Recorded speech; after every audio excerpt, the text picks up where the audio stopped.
stuff. So, I'm gonna keep myself on mute because okay. I'm gonna make noise. Do you guys need anything? Do you guys need to grab anything before we get started? You guys all set? Okay. Cool. And then I'll just be looking for that. I gotta look for that little admit, or also just I'm sure if they can't get in, they'll probably text Terry or be like, "Hey man, let me in. I'm trying to get in." Sometimes I get caught up in the story, but I'll see when they're in the waiting room. I have the waiting room open, so I know Eddie will eventually log on. Who knows with Ron? He's probably baked out of his mind. I should probably edit that part out. I don't even edit these anymore. I just throw them up. So I definitely watched our last episode, and I was like, "Yo, none of this is cut. This is completely unfiltered." We had a 20-minute diatribe about eating clean, out of nowhere. That was so great. I know nobody's watching these things right now. Yeah. If I start blowing up, I might have to go back and be like, "Shit, pull that one." Pull this. Malcolm Trotter. We found a YouTube upload from 2021. There was a car that y'all described as a It's a phallic symbol. Yes. Well, hey guys, welcome to tonight's THEROS game. This is the home game, as you see, so it's just a ton of shenanigans. And with that, we have players who have not arrived at the table yet. So we're going to kick things off still, get a little bit of game going, and if they don't arrive, we'll still have a fun little game tonight because when we last left our party, they are a group of characters who met each other working on a very short mission, running the coast of Melitus on a boat. And this is their first time in Melitus. They've been there for a little over a day now. The players tonight, Zior is a druid Leonin, so a lion person, played by Terry, who worships Nylea, and she is recently giving him some truth. And Torin Sam is playing another Leonin. So we got both Leonins are here, of course, that Leonin Pride tonight, and they are, pun intended, but they are, and Torin is a paladin. And so they are all recently on that job. They encountered humanoids known as the Returned. They finished off the group that was attacking. They ended up coming away from the fight with a mask from one of those that was trying to flee from the others, and finding out who this Returned called themselves. But they also found a name etched inside of the mask, which led them to a oracle. She was able to do some divine inspiration and look at the mask and lead them down the road of telling him that this character was a follower of Phoenix, and that they should go to this that whatever secrets come from this mask or can be deciphered from it can be found in a temple or a tomb that is underground near the river of Kistonos, called which is an Orestes. It's like the Temple of Orestes. It's about a 3 or 4 days ride from where they're at. So they decide to go back, double back, because she's like right off the outskirts of Melitus. They decide to go back to Melitus, the grand polis of art and popularity and philosophy and all great things. Probably spending another night at Erebos' Rest, which is the hotel that Torin still has a really nice suite overlooking the city. And that's where we left them. And on the way back, they met an old man. They got into a little altercation with this old man who was just kind of talking reckless. And Torin growled and was ready to give tooth and nail and claw to this old man, but they didn't. But they still had some very choice words with him. And right before they entered entering the gates, Torin was struck by lightning and downed. So right now, I imagine as we open our scene, Did anyone have healing ability to put Torin back on his feet, or was he or in the group? Do you know? Being a druid, I don't know if your level right now, Zior, you have a healing spell. Did you also up at level 2? You're level 2 now, right? Did you go through your spell list and add your new? Okay, cool. So so then I guess I imagine Torin is slung over. Um, what is Ron's character's name? Jeez, we're all having a bad night. Yagos. Yagos. So Yagos is our centaur, another centaur paladin, and Torin is just slung over his back, and he's stabilized. He's no longer dying.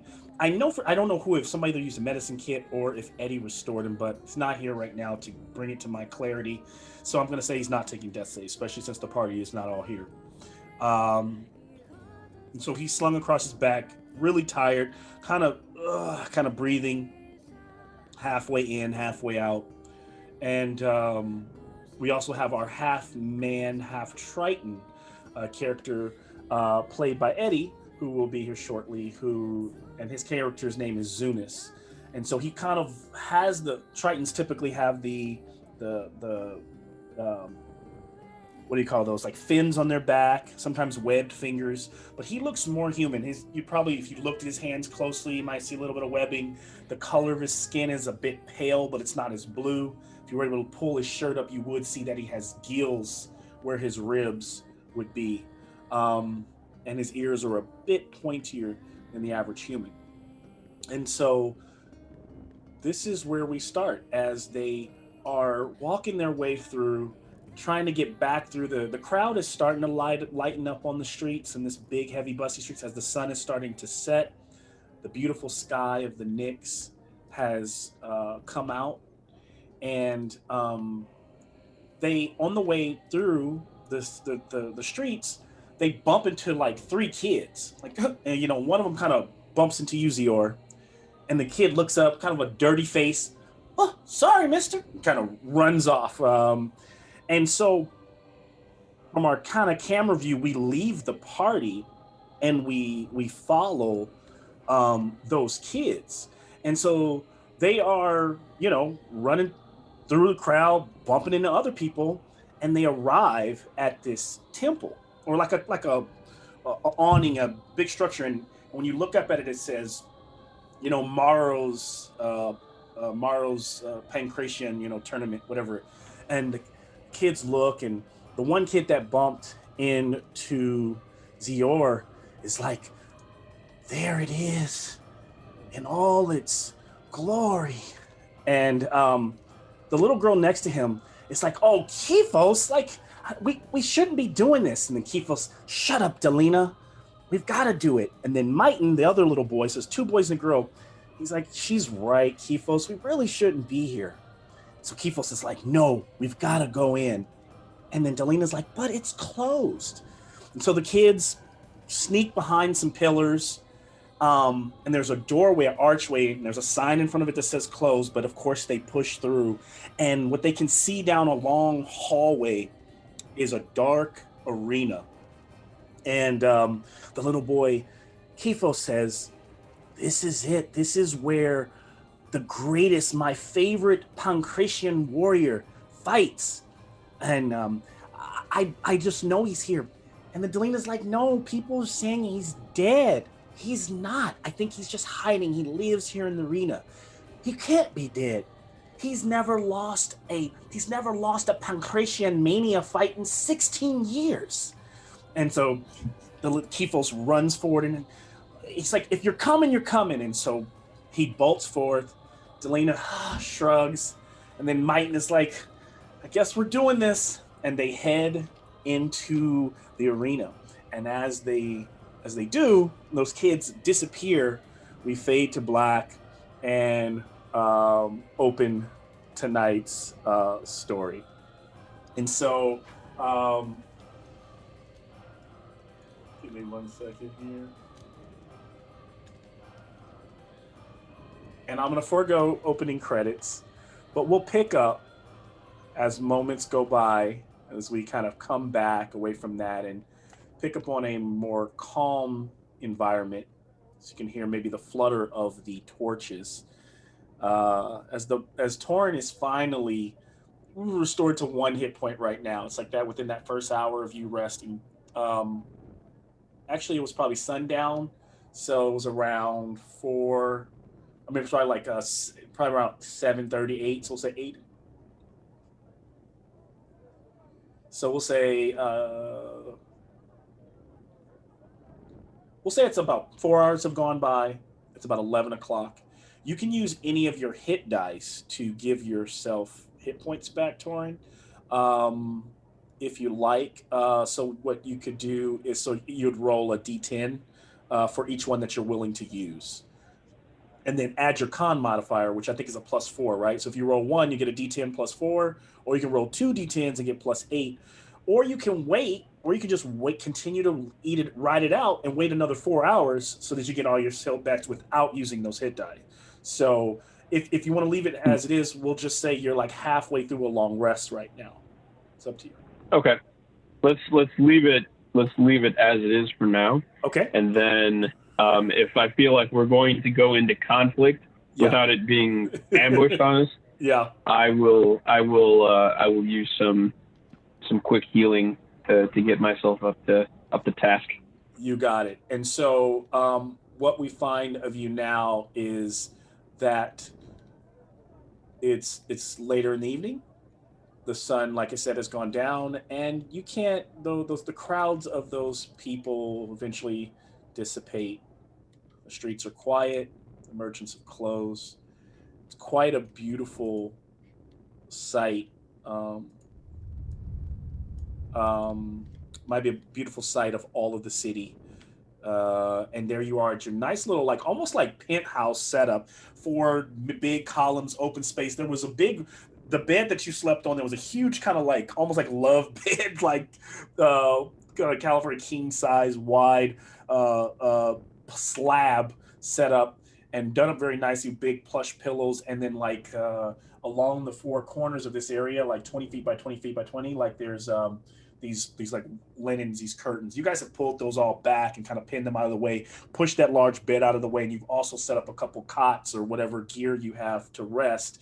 But you got kind of this nice panoramic view. This is almost like a balcony overlooking the city, right? So the balcony out, and our boy Zunis is out. There's this little magically heated hot tub, and you just see him like a dolphin swimming around in the bottom of it, bubbles, kind of extra bubbles coming up as he's in there.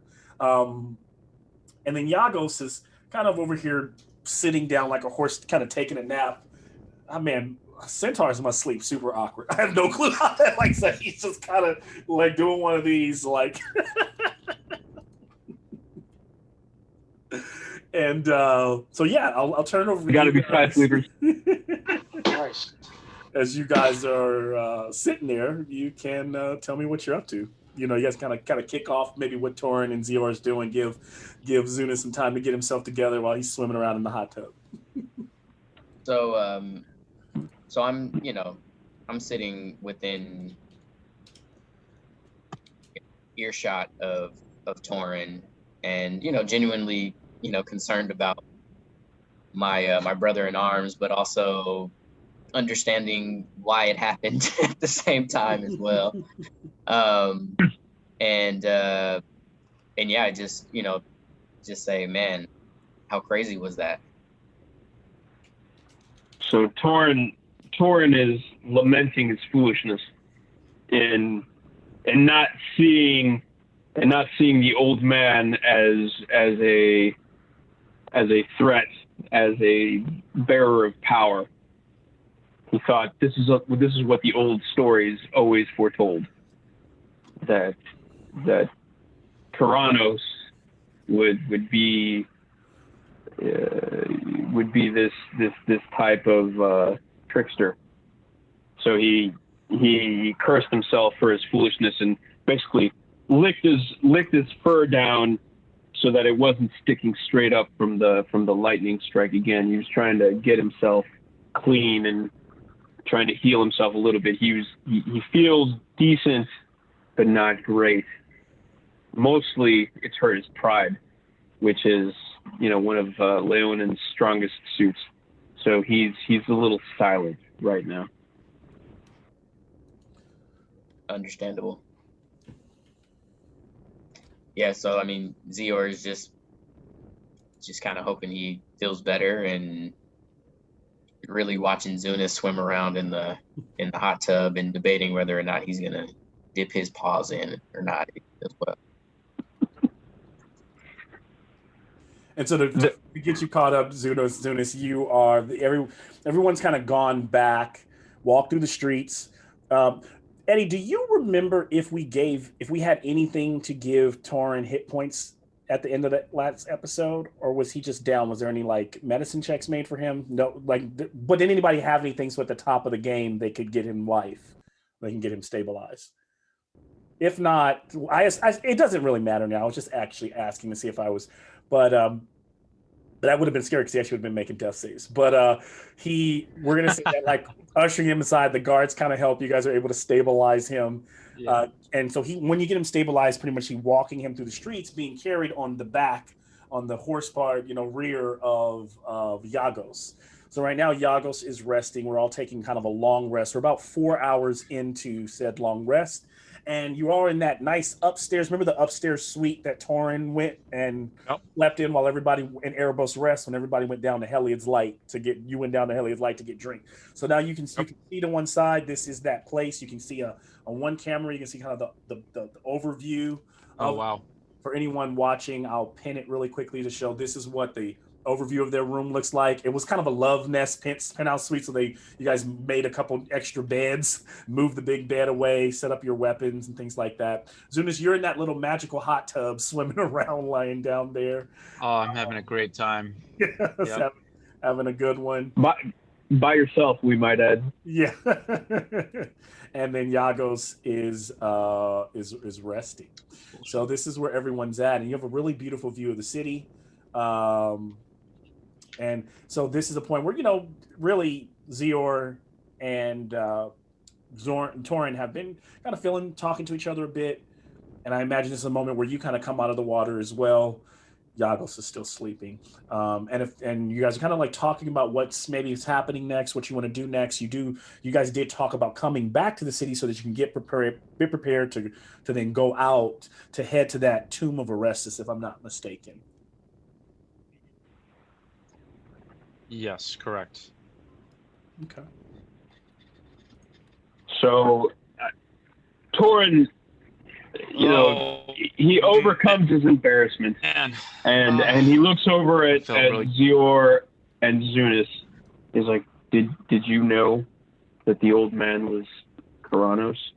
Did you have a feeling? Was I that much of a fool?" Actually, I need an insight check from everyone because I know the players know this, but I don't think the characters don't. Yeah, I'm gonna say even as a player, I didn't know. So. Yeah, I kind of just revealed it bad luck for fun. So let's all get an insight check and we'll see. Respect your elders, Torin.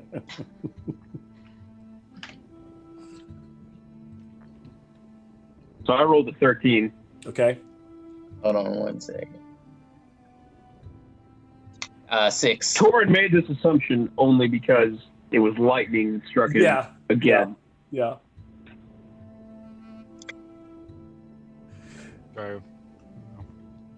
Yeah, I rolled a 6. What you get, Zunis? Anything? I think with the third, I'm gonna go ahead. So I was actually gonna go 15, but I think yes. I think I'll take what you're saying, and you guys did have some piety. You did have piety from Karanos, so that does make sense. That you're just like, oh man, that omen from Karanos that we saw in the water, and now that had to be Karanos, right?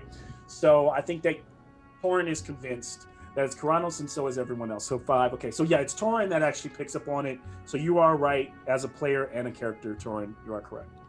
You are, or at least you feel correct. So how's everybody feeling after that encounter with Kia?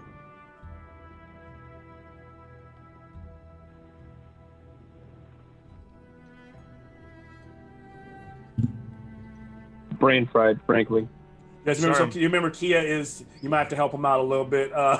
See, So- Kia is the so aura. Kia I is remember. Okay.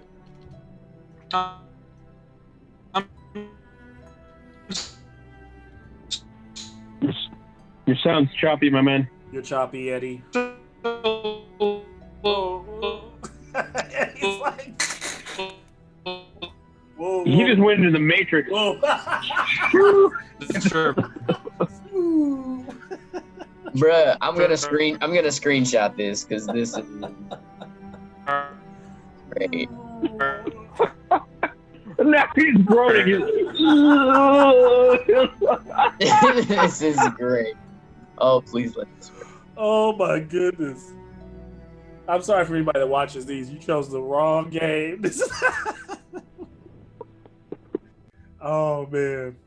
Oh yes, I got the screenshot. Oh, that's so hilarious. He was like, "Woo." Yeah, that was like when you said the Matrix, that's like that's the sound right there. Okay, You're back now, Zunis. you want to do a quick testing 1, 2, 3 for us? My bandwidth is still really low. I'm trying to Okay. switch.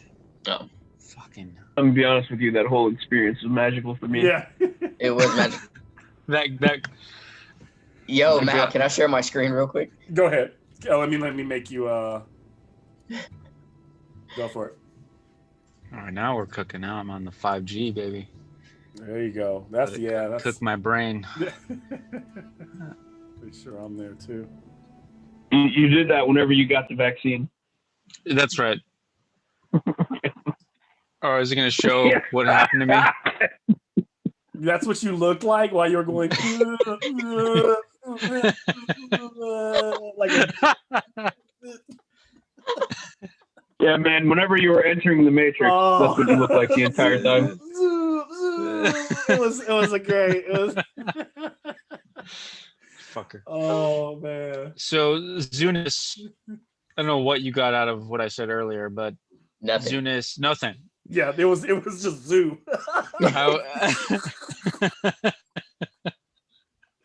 Oh man. No. So Zunis, just kind of startled from his water-filled nap here. I was just very uncomfortable when she was present, and didn't know what to do. My gills were flaring out a little bit. I was glad that we made it out of there okay. Yeah, no, I mean, I understand. I'm still in like awe of what we just experienced and witnessed. And just to have felt Nylea for the amount of time that I've felt her since I've been in Melitus has been really impactful for me. So I think right now, like, I'm a little bit excited because I know that, we're on the right track. But I'm also kind of like, how are we going to do this? Yeah. Like what's going to be the best way to go about this so that we can all do it safely, but effectively and efficiently. Suddenly you hear the clopping, of Yagos' hooves. He goes, I'm restless. I'm not ready to turn in. I'm going to go have a drink and maybe scout around, go down to Heliod's Light, or maybe just look around the city. I'll make a swift return. And he heads out and leaves you all. And that's just simply for narrative purposes. So can carry on. I mean, do you feel we need to gather any more information before we head out? Should we meet up with the soldier at the tavern by the docks? Yeah, let's what was it called? Oh my gosh, the Twisted Horn or something like that. The boom, Twisted boom, Horn. boom, boom, boom, boom, boom. Suddenly there's like a banging on your door. Excuse me, these the sir who is listed in the room, Torin, is home or here? You have a It is. Sir, you have a visitor. It claims quite popular too. And may I I'm in no enter? mood for. I'm in no mood for visitors. Speak Um, plainly and quickly. you better let me in here, brother. It's Hulk Hokules, and I need to talk to you. Oh, please!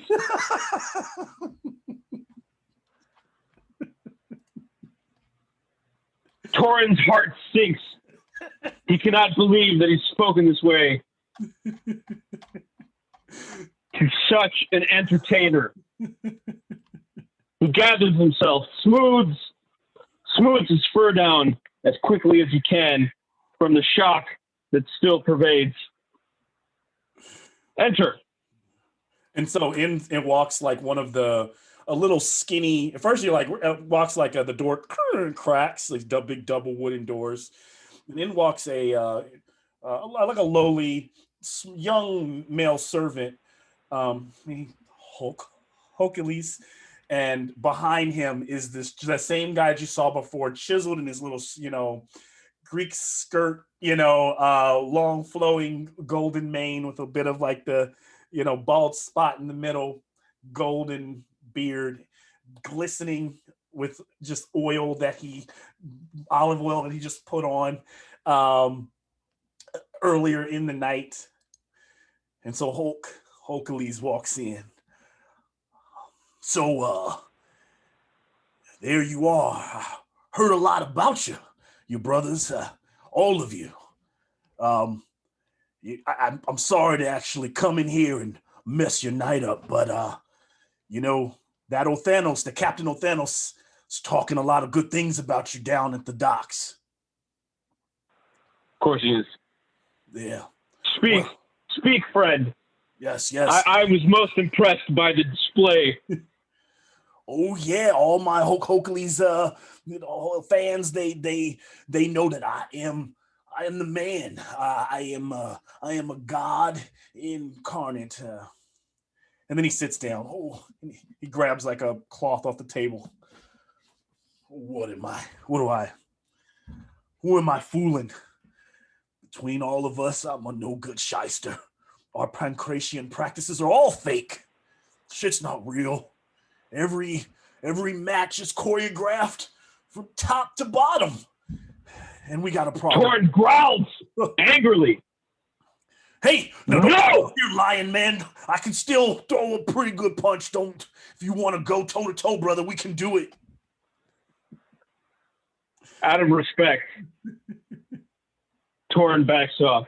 He starts to understand that the bravado was a facade, but listen, he man, was still so impressed by the performance.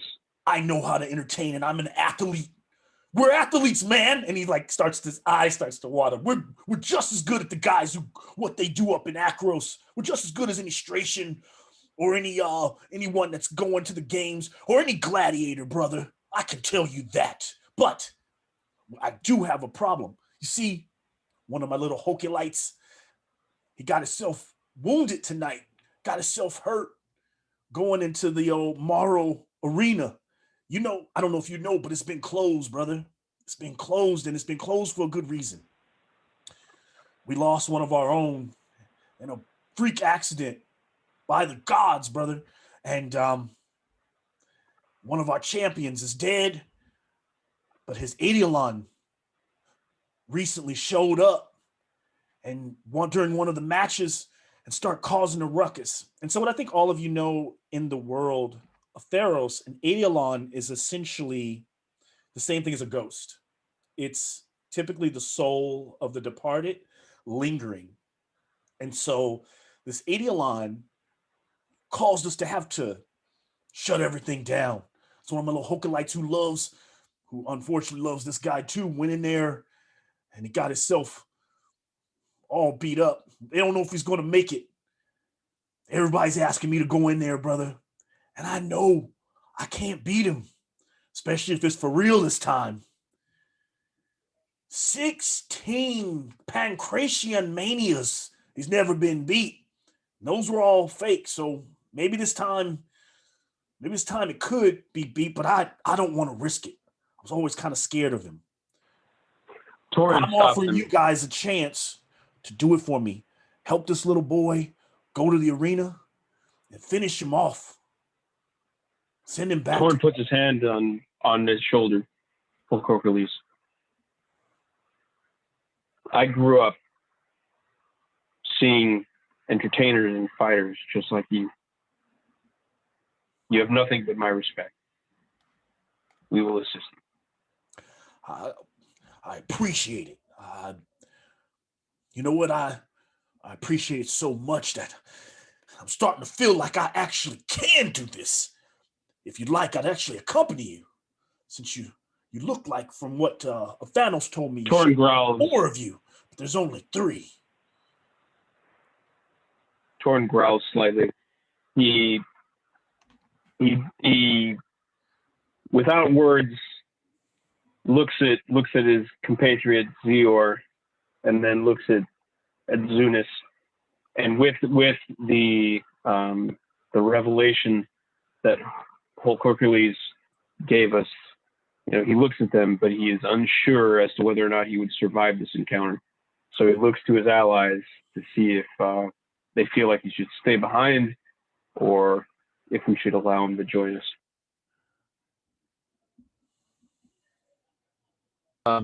Zunis approaches, just kind of shakes his, as he gets out of the water, he kind of shakes his self out, and the gills kind of exhaust some excess fluid. And he walks towards Hulk Hercules. Hulk is fine. And that is kind of gross, you're right. And if you would like to join us, then join us. It'll be dangerous, but I, for one, don't mind you joining our group in the arena. Yes, brother. This is a chance for me to prove myself. I've always thought I could actually be a champion for Heliot, a champion of light. And I can do this. I can do this, man. And so you all just, I'll be down at the arena, at Maro's arena tonight. Why don't we wait? You look like the hair on your main brother's a little singed. You should probably wait a little longer. But when you're ready, meet me at Maro's arena, and I will be there. We will avenge, and all my fans will know that I'm the real deal after this. I'm the real deal. And then he turns to head out, and he goes, oh, and he also, here's what I can help you with, and he has a little coin pouch. She slams down, and she, almost like he just trusts you. And there's about 100 gold coins there, and a little bag of pixie dust if you guys do that. You know what I mean? And he sniffs up some shit. Yeah, we're gonna do this. And he goes boom, slamming through the doors. Hulk Hercules is gone. Oh man, he's coked up. Torin imperceptibly to his other group. Fantastic. He like looks over, and he has this look of like longing approval. He's like, I hope he's right. I so hope that Hercules is the hero that I imagined he would be when I saw him battling. But this is all internal. No one understands this but Torin himself. Yes.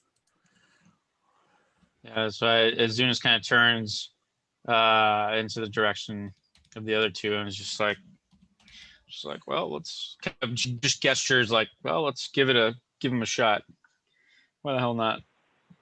Yeah, Zior says, maybe he knows something about, he could be a potential contact for us. Yep. Torin nods in approval without saying anything else. And so, does Torin decide to wait a few more hours before they head out?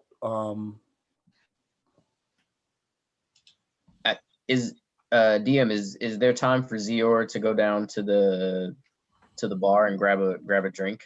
Oh, absolutely. There's no rush. Remember, he said whenever you're ready. Tomorrow morning, right? He said so like 2 a.m. And the reason I'm gonna be honest, metagaming or 2 a.m. would be like around the time that he's probably 100%, but also because this supposedly which I forgot to add, but supposedly he comes out at weird times, and so it's either like early in the evening or like around the witching hour, like 2 or 3 in the morning when this ghost shows up in the arena.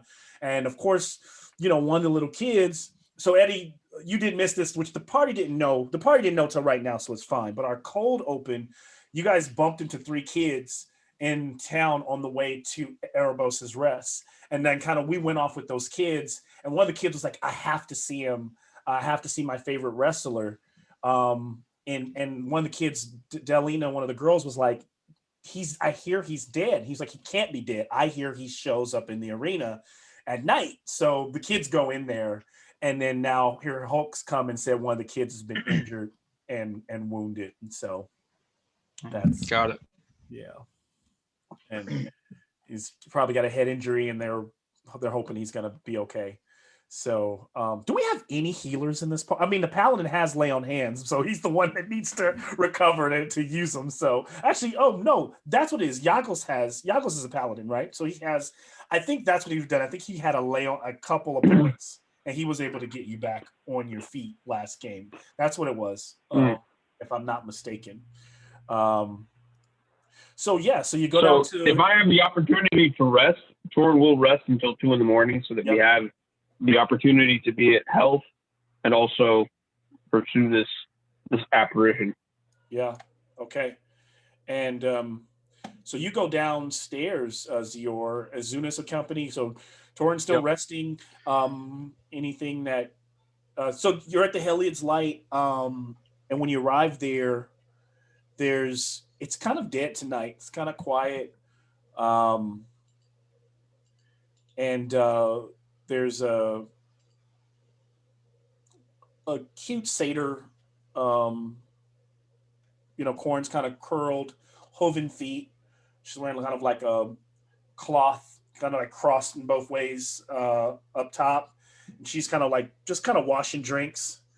She goes, what can I do you for there,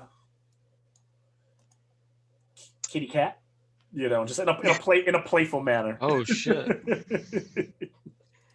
Uh-oh. Good evening.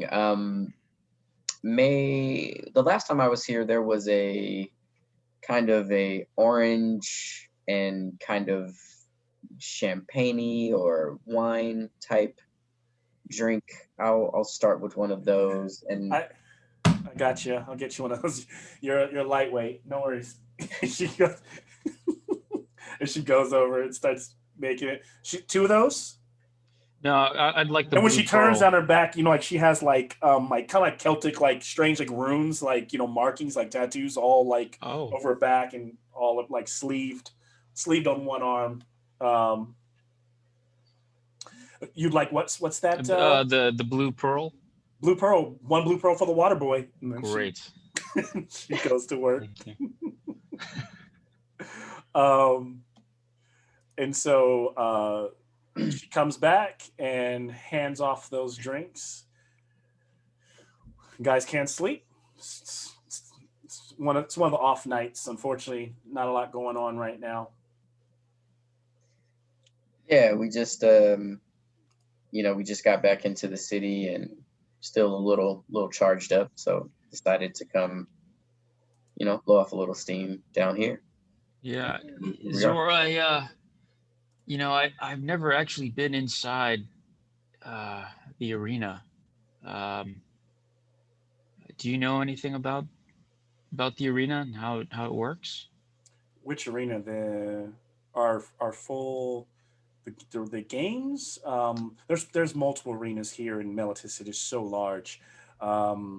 There's she starts naming off a bunch of different rings. There's like the one big, almost like Coliseum style stadium. Mm-hmm. She rambles off of it. She's like, and then you've got like, which is becoming more popular by the day. I do not understand, but the fake Pancratian Arena by Morrow, the Morrows, Vince McMorrow runs it.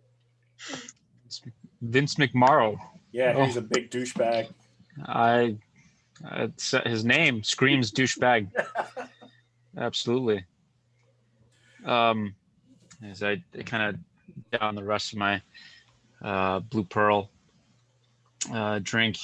Um, oh well, that's what can I say? I would just like to maybe head. I'd like to head to this arena, and I just curious. I know there's many. I just how do fighters get involved in these arenas? Well, I mean, the arena's closed. It's closed, of course, because it's late, but it's also Oh, of closed course. because one of those weird wrestlers that everyone knows, or pancratian fighters, recently died in the Ah, arena. yes, of Here, course. he was going up for a signature move, but came off the top of the pillar wrong and cracked his skull. Mm, Didn't wake up. Well, unfortunate, but fortunate. shit happens. She's like cleaning mugs. And how long have you been here I've always worked the bartending? nights. I work the nights. That crazy Minotaur works the days. Got to watch out for him. It's a little weird. Oh no, I've met him. He's quite a character.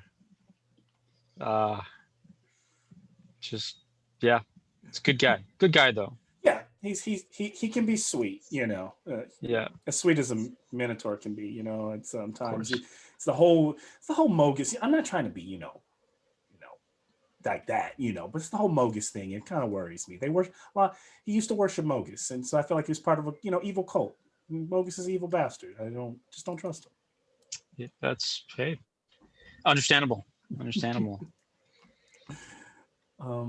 So is your, But oh no, thank you. I'm sorry. I'm a bit of a chatterbox. I've been kind of laying in this whirlpool for a number of hours, so I'm just kind of yes, you warming like up. the magical whirlpool Oh, it tubs. was fantastic. They're fantastic, right? They're great. You got little jets that shoot out at random times, All the and right places. They hit all the right places. absolutely, my gills were on fire.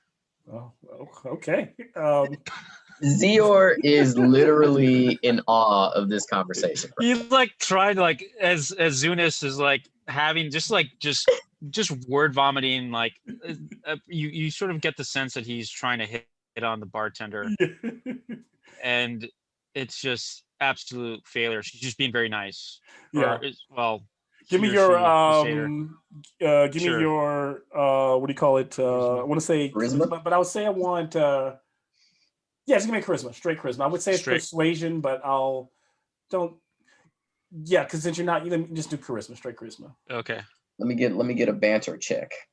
I'm talking about my gills a little bit more, and my outfit. It's got showing her like how I set up my chains that come down, my Nice. leather, where it has like little seashells and like, random ornaments, like rings and just weird stuff. That's some cool shit. I rolled an 18. 18. And so Oh. she's like, the chains is just kind of like, that's pretty, the chains is kind of badass. I kind of like Yeah. that. And she starts showing you and like going through like her markings and like I love your and starts tattoos. telling the stories behind them. And so I think at the end of like you guys' conversation, she's like, you're pretty cool. So where you staying here in Erebus Rest? How long are you gonna be around? You know what? As long as I can, this is great. I feel like I can venture out and then just come back here once I've ventured the city or quested with my my mates here. Excellent. Well, why don't you? I'm gonna be around. Don't plan on leaving the city anytime soon, so maybe we can hang out a bit, or you come back. That'd be great. And see me. And she just hands you a little token, and she pretty much says it's like a reddish colored, and there's like a cedar, and she goes, "I'm Sandy. This just lets you know if the people at the front, if you're just let them know I took care of you. And that's how you can get me if I'm not around. I'll make sure they'll get a hold of me, and I can meet you on the ground somewhere. Maybe we can go see some of the areas around here. Meltus is a nice place, but I mean, I'm sure you've been, or how long have you been on dry land? Well, I know you know, I'm a unique specimen. But Hey, I've seen a Triton I before. I But the I chains, the primarily whole thing, you're have pretty unique. You're pretty unique. You gotta blushes a bit. I've spent much time here on land, but along the coast, Oh, just south from here. So it's, but I don't venture too far into the depths of the sea, and frankly haven't been here to the city. So you know, I'm a bit younger and hoping to explore a little bit. all right. So I appreciate the info and look forward to seeing you again, Sandy. No problem. You all seem super chill. It's a dead night. These are all on me. Special Seder secret from the revels of the Setessan forest, and there's like a little green drinks with like a reddish glow inside of them, like small, basically shots. And she's like, "Well, we're doing these," and she has one for herself.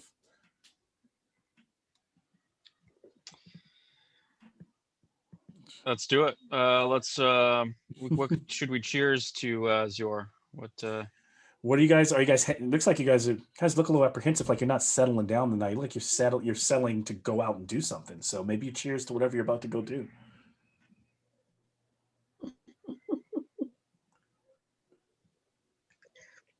Did I say anything? All right. Well, I'm just looking at you. to two secretive Like, what boys.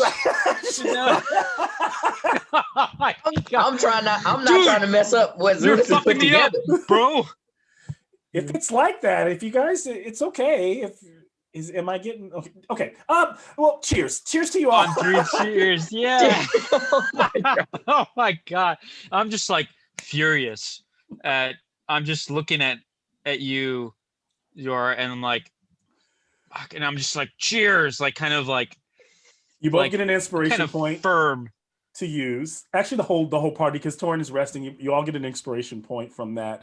But Zunis and Zior need to give me a con save. Oh shit! Fucking blasted here with this Uh, radioactive shot. 14. Oh, papa, 15. 15? My bad, Zunis. My B, bro. I didn't know I was on stage. I thought you were still doing your thing, you know? I know. I was just trying to bring us together, and I blew it. So, 14 from Zior, what'd you get? Oh, 14. 14. And then Zior, you got a 15? Yep. Okay. Wow. So as you guys are sitting there, she kind of goes back to doing her thing. You guys are done. What do you guys think you would do? Like, would you go back to Torrin? Would you, after a couple hours or what? Yeah, probably. I mean, I think that makes the most sense for us to go back to see how Torrin's feeling. Is there anything else you guys want? Yeah, I will say I spend that time with you, Zor. Just I've never had a chance to sit down and learn about the Leonins and just been very, very curious. My and I kind of share my interest in my father was a bit of like an archaeologist almost in the shore. A lot of things would show up on the shore where we lived on the coast, and that's kind of why I just find just learning about the world as much as possible. So I just spent that time just having the conversation with you, and so as you guys talk, before we go up to see Torn. Yeah, sure. I mean, so Zior goes into kind of his backstory a little bit and how he's from the grasslands of Oreskos. He's a part of the Golden Field tribe or pride, and he's always grown up in a culture of kind of Nylea worship. Um, and the lore of our pride is that there were a number of years of like peace and prosperity, and we were able to really live off the land and help, and we're basically doing our part to maintain that balance, right? We weren't being greedy as a species, so to speak. And but as we progressed and continued to flourish as a pride, there was a power struggle, and darker forces started to run through the tribe, and excess and greed started to run through our pride, and that angered Nylea. And essentially, we went into um, basically like a power struggle with Nylea until she eventually brought like our pride to its knees, cast out and basically killed the leader at the time that was really the main culprit of the culture that was cultivating that imbalance. And then basically gave us conditions to, worship her and to devote ourselves to her to restore that balance. And in return, she would continue to provide for us and ensure that we had what we needed to thrive and survive in the grasslands. And so that's kind of the context with which I was born. And so I haven't really experienced a ton of struggle because of that faith and relationship as a people or species with Nylea. And so now I'm really kind of figuring out what an individual relationship with her looks like and feels like as a young adult. So yeah. And yeah, I mean, I feel the same. Like I would love to hear more about you, Zunis. I feel like we've gone through so much already, but really haven't had an opportunity to like So really. At this point, let's assume as you guys are talking, you guys are taking your conversation upstairs. Yep. Torin is feeling a bit better now, but like so then you kind of bring Torin back into the conversation so he can talk a little bit. So Torin, you kind of hear them as they come in, like telling these stories about where they come from, and there you guys are all back together upstairs. Torin wakes up and kind of dusts himself off. It's like, thank you, and I will call you friends for waiting for me to heal. I caught some of your conversation as you were walking up. Do not wish to interrupt. I will interject as I see fit. Yeah, no.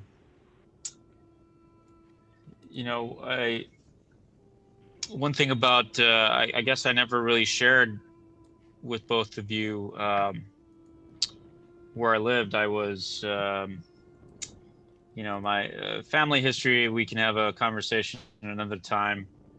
I lived on the shores of Altrisos, and I briefly was the owner of a trinket shop along the coast. Again, there are many things that show up on the shores that I use, and it found a profit to sell to other explorers or people coming to the coastline.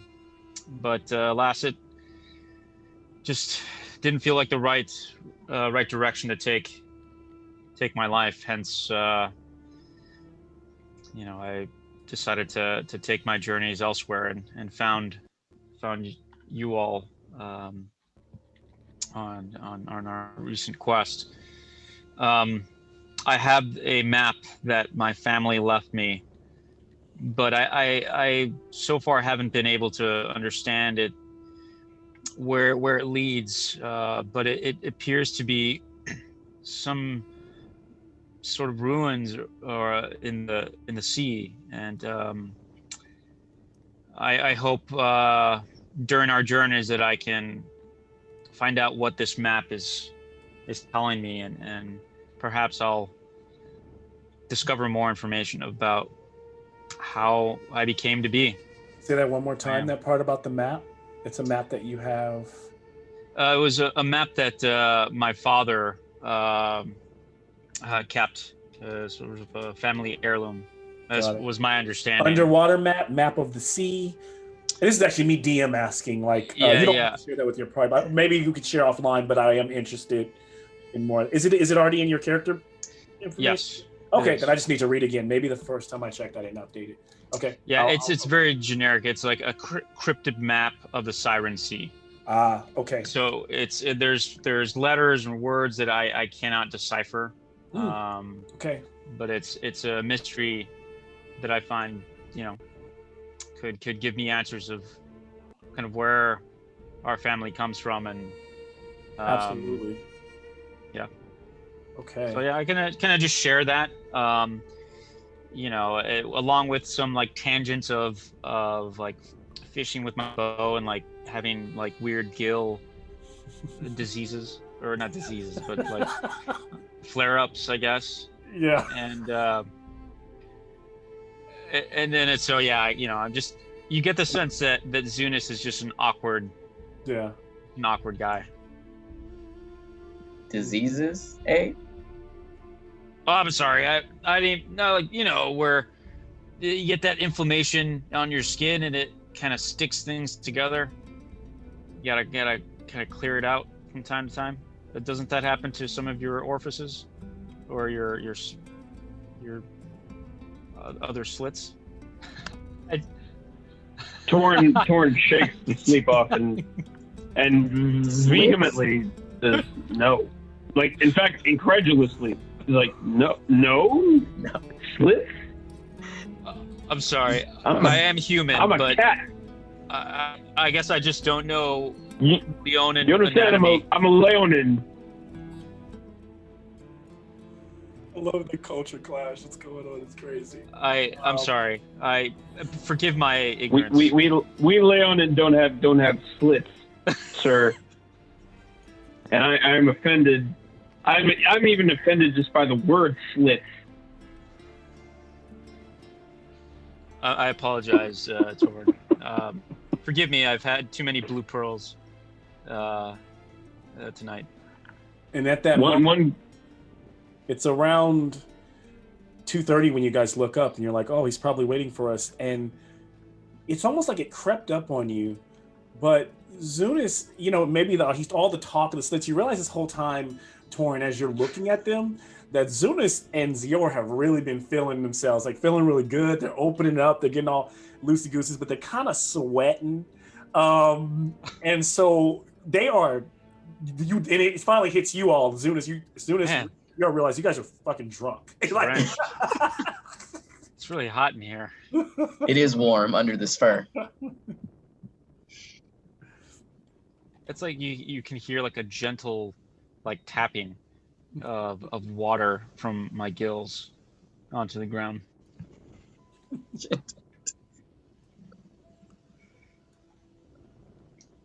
Yeah, I mean, Zior's mane is starting to get a little damp and kind of mangy. And he's starting to pant a little bit. So Warren takes stock of his allies, and he looks at them, and he asks, "What's wrong with you? Are you two okay? What have you been doing? You both look needlessly tired and forgive my commentary, but needlessly sweaty and wet." I feel great. Yeah, you guys are drunk, but you don't feel bad. You just feel really like good. So, He nods like patronizingly.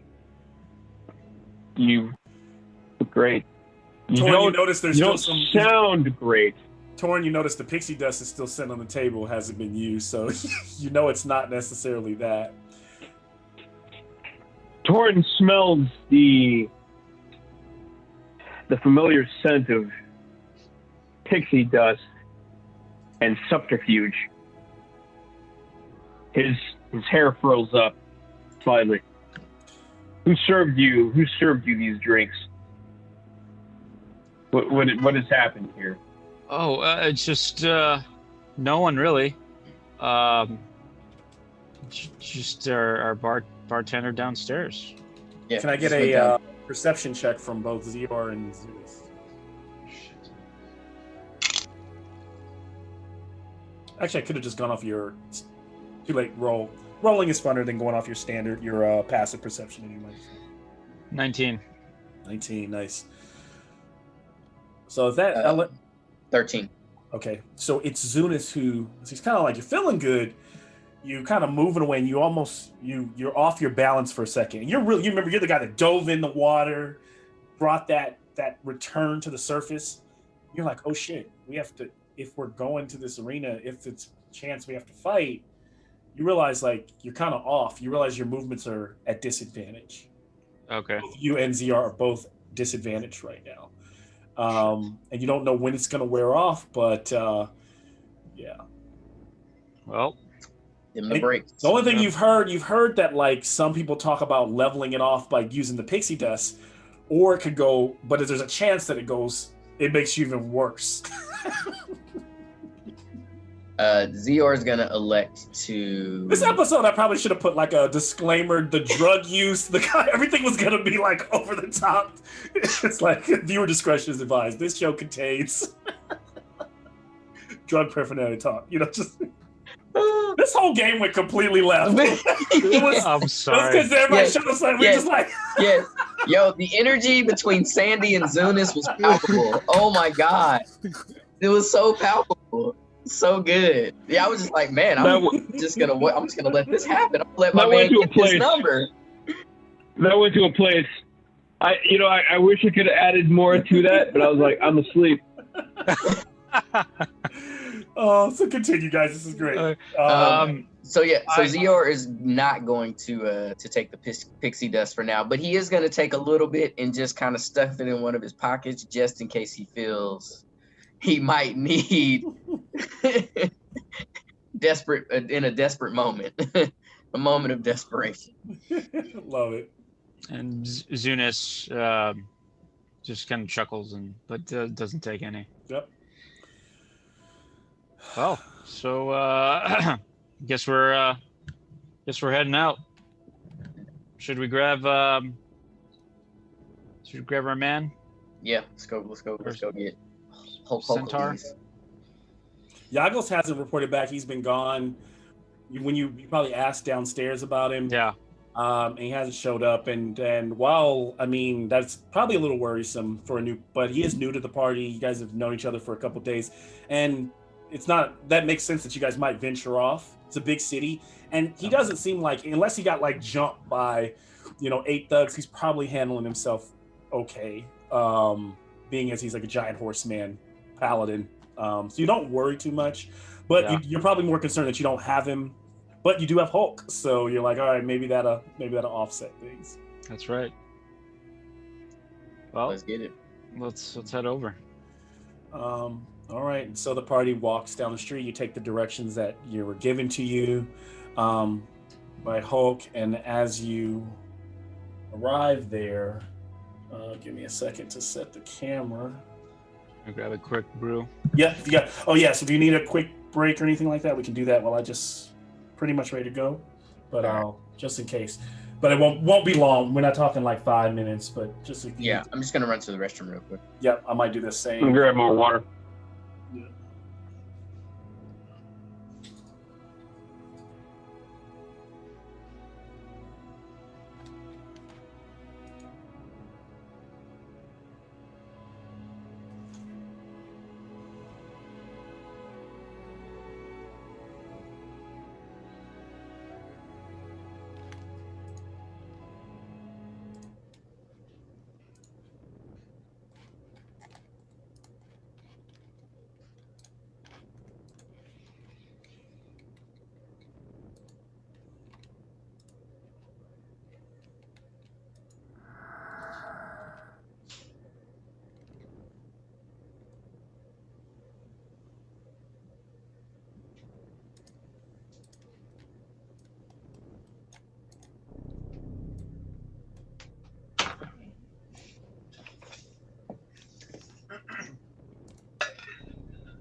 here we go.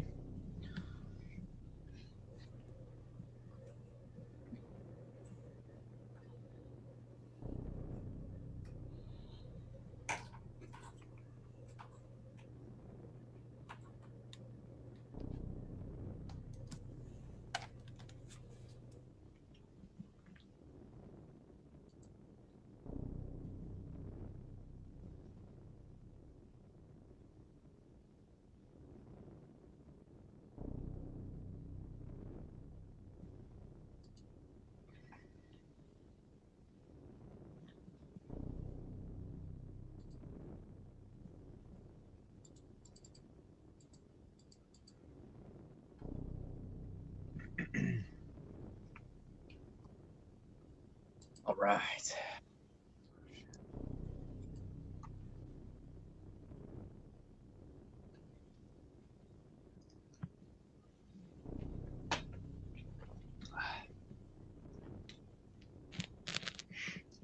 What's good, E? Oh, not much, man. Sorry I was late. Fucking Oh, that's all work. good. How was it today? Was it cray? You know, I didn't get slammed like we always do, but it's just like fucking no one was ready. Like I go through my whole list by like 9, and then just like shit, a Yeah. couple patients that take fucking forever, and Yeah. it's just like double, like 4-compartment fasciotomy, both legs, and then add compression, and I was like, oh my god, this fucking thing this took forever. It's painful. Yeah. That's like a 2-hour treatment minimum. That's a 2-hour treatment, and yeah, it was Damn. rough But it trying was to one get of out. those.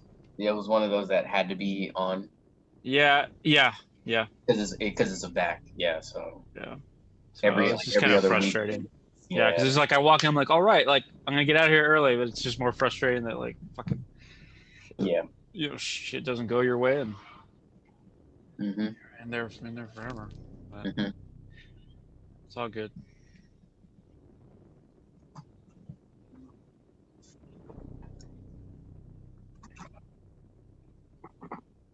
Oh shit, I gotta level myself up here. Oh yeah. Yeah, bro. We gonna need it, man, for this damn tune. Real talk though, like, what are we gonna do about this tune? Like, what are y'all thinking? Do you feel like we need to go holler at THEROS?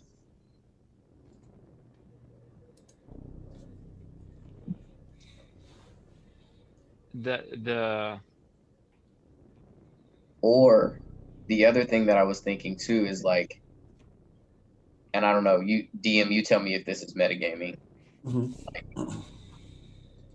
Does anyone realize or recognize now that we've had some time and space, like could Torin potentially do like a check to see if like, because if Kia was impacted by Karanos, because maybe like she has more information but just wasn't able to access it because she got interrupted, you know what I mean? So you're planning to possibly go back to Kia? No, I'm just saying that is a possibility for preparation purposes, right? You could always go back on your way out the town and check back with her, for sure. I couldn't tell you if she was impacted by Karanos or if it's even likely. You know, Okay. yeah. So then it might. I don't think you guys would know that. It would. You might Yeah. be thinking maybe trying to stretch and put it together, but it would be just what it would just be your thoughts thinking that. Yeah. Okay. All right. Yeah. Okay. Thanks for that clarification. Okay. And so, the party heads to the streets. Town is pretty kind of quiet, closed in this section.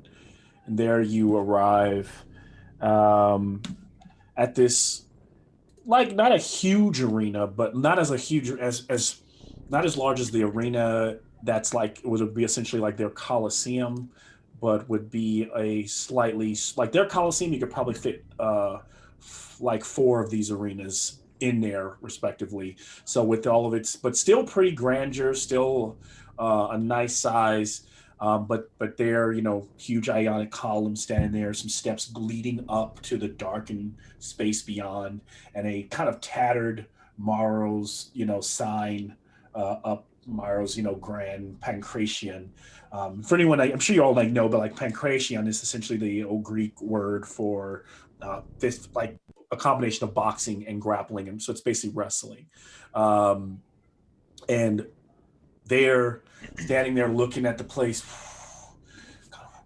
Oh, there you are, brother. Hulk is there. He's like, all right, ready to do this. I think we got this. I'm feeling good. You notice he's just kind of wiping his nose a lot. All set. I can see you are all set. Yeah, you're feeling good. Y'all ready? We doing this? We are ready. All right. Let's go, brother. Tag, the action is on. And he kind of like runs off, and then he stops. He kind of looks back, like to wait for you all. And then he starts tiptoeing. And you notice, like, as you guys move, kind of Scooby-Doo style, he starts to slip farther and farther to the back. And there's that grand hall from the opening cold open where there's like a hall where, there like after you go through the main entryway, there are areas where you would go on and go sit in the stands. But basically you guys are able to, towards the center, basically on either sides of this large room are places that you would go if you're going in the stands, and then there are stairs descending down. There would normally be guards that would keep you from going down there, but that allows you to go down to that tunnel that's a level, into the arena. And as you go into that arena, it's pretty dark, but the light of the moon, lights the place up. So even before you get down that, 30-foot hallway, you can still see kind of the eeriness of the arena standing before you. Kind of looks something like you see behind me and what you see there on the mat. Another pun intended. And so as you exit into the space, standing there in all its glory, whoa, suddenly all the torches like that around the arena start to go on one by one. But they're not like that nice bright orange flame you see behind me. They're a dark bluish, like a deep purple. These flames, boom, boom, boom, and they light the space and help bathe the stands and cast kind of support that moonlight that is shining down. Does anybody say anything? Like, oh shit! And their stands also in front of you. So what you see is you guys are probably you're probably a little bit farther back, but you're about 10 feet. You're like halfway down the walkway. It's all stone around this base, and a huge arena in the middle. There's like a slightly stone raised like you see here, around stone steps that lead up to what appears to be the ring. You can't really, maybe from where you're standing, or if you know anything about Pancration, you can tell that the ring area though is a decorative painted to match the stone, but you know that it's typically like a wood, like a stacked layer of wood, so it has a little bit more give. Still extremely brutal. On the other side is another long, the stairs continue back, another walkway to grand torches that are billowing. And like I said, it's empty. This place would normally be lit with fans and people cheering and buying concessions and things like that, but it's just an empty kind of grave-like arena here. So so Zior, like as the lanterns or the lights start flickering on, he starts looking around pretty quickly, and he also kind of, the hairs on his neck and kind of back start to stand up a little bit, and he wants to roll a perception check to see if the what you call it, the etalon? Etalon, yeah. If the etalon is like in the midst. Okay. What does he do as a Leonin? What would he be like? Is he just using his eyes? He's using his eyes. He's sniffing around as well. He's really kind of tweaking like his whiskers. Mm-hmm. Like kind of moving those around as well, trying to just really catch any sense. You really trying to tap into all of his senses to really kind of focus on that energy. Give me a perception check. Ooh, this is gotta admit, it's a little scary, a little eerie in here, brother. With all the lights and all the fans. He rolls a 19. Nice.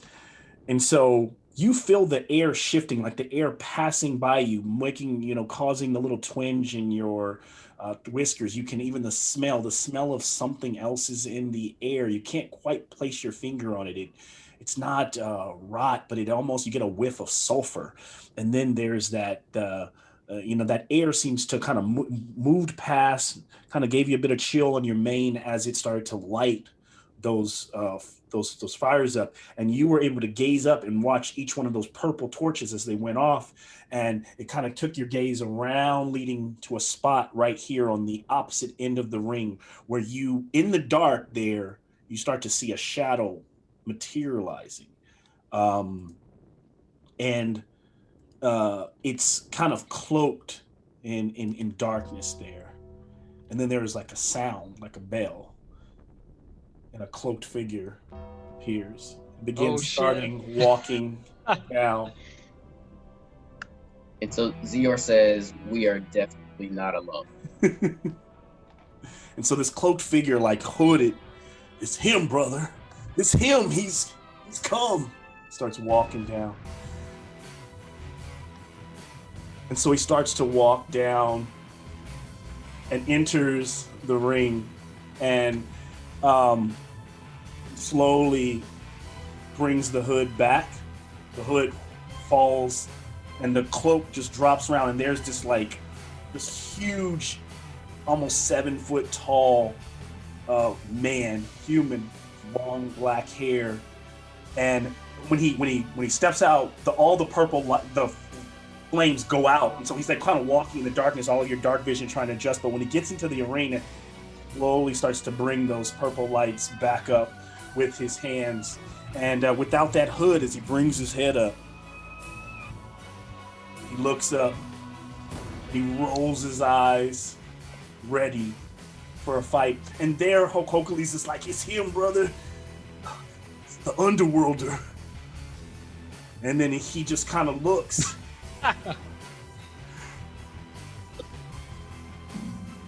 "I am here to take your souls back to Erebos." And there, roll initiative. Yeah. Oh my gosh.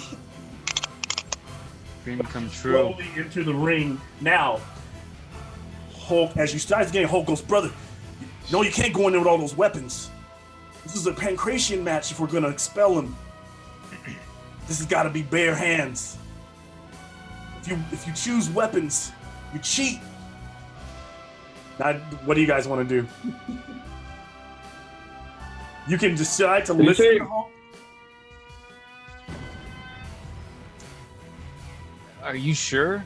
Yeah, Hercules? yeah. You sure we don't need to get rid of this spirit? Can I do the, I don't know, insight check just to see if he's like, Yeah, sure. just talking out of his ass? You have to like hit him bare hands, and we'll use the ring to do more damage. And he's like, "See those posts? When you hit somebody, if you hit high enough, you can push him into one of those posts. That's extra damage. You can also push him into..." And as you get in the ring, you notice that these purple beams, like magical wisps, start to line around. "Use this to repel a guy off. And then one of the other ones, someone else, I catch him for you and do more damage that way." And so what he's trying to basically tell you is that when you hit with a melee, Yeah. it hits the AC. If it hits high enough, you can also then push the whoever you're fighting. And the push will send them 10 feet. If they're close, if that 10 feet is close enough to hit, so you can try to go in a certain direction, you'll roll for that. If you fail, it might go in a random direction where you push them. So you might start moving around the arena a little bit. Yeah. But he does say, but he's like, "It's up to you if you want to use your weapons. I just don't know." I'm like, all right, I will trust you on this. And so then I drop my bow, my trident bow, and put it aside.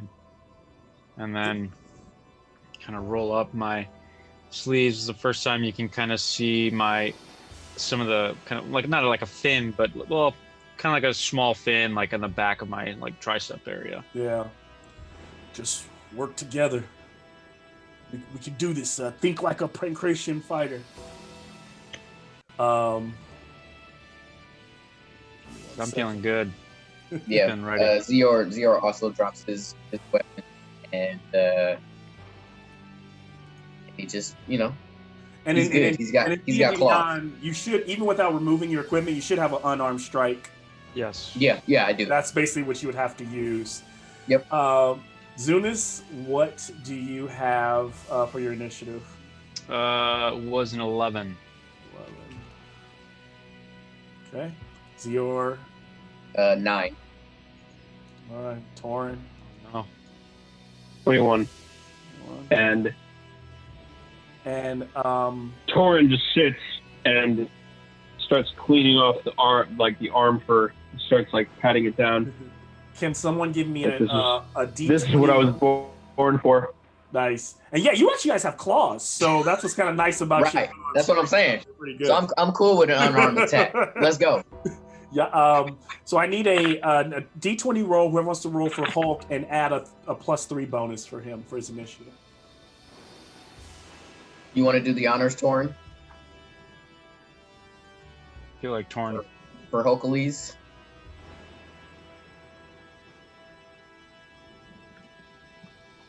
And by the way, when I mentioned him, the way he stands, that the human, his face looks human, but it's almost like he's wearing like a human mask. That mask continues to shift, and his body, it looks like he did in his old life, but he looks kind of like a ghost. He's almost transparent, and they're like little blue orbs kind of floating, blue and purple orbs floating through him. And his feet, while he's standing, are still kind of slightly hovering around.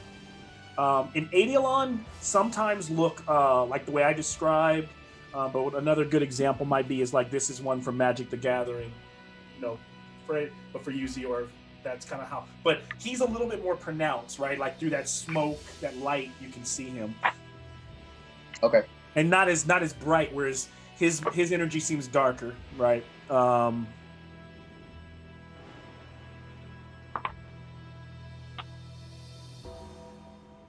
Right. So let's roll. Well, what do we get?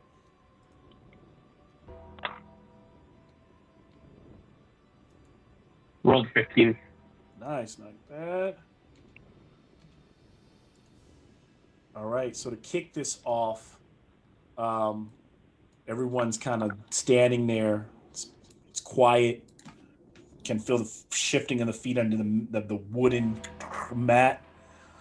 His eyes kind of white, looking at you, and then Torin, you're able to you just know that you've got, you feel the surge. You're up, and I'll put it in the chat. Torin is first, so I got Torin there. What would you like? Oh, so if you can see on the mat, it also allow you guys to reposition, or tell me if you'd like to reposition where I have you. I pretty much just have you guys. You got all in the ring. It's pretty much a free for all. It's like a Royal Rumble, but Royal Rumble, baby. Yep. You all against him.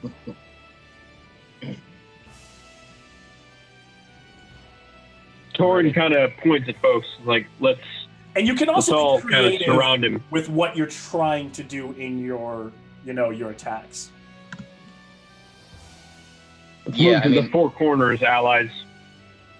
Let us surround this Okay. specter. So that's something you got to do in game. I won't allow you to move that. You guys can reposition where's that? Like right now, this is Zior, this is Zunis, this is Hulk, and this is you, Torin. This is gonna be Hulk for today. Nice. Ripped. Yeah. So yeah, I mean, Zior is on board with This is the Torin's Adialon. plan. It's just that specter. All right, so Torin, you're up. Oh boy. So Torin moves to the column that is adjacent to them there. So yep, they're perfect.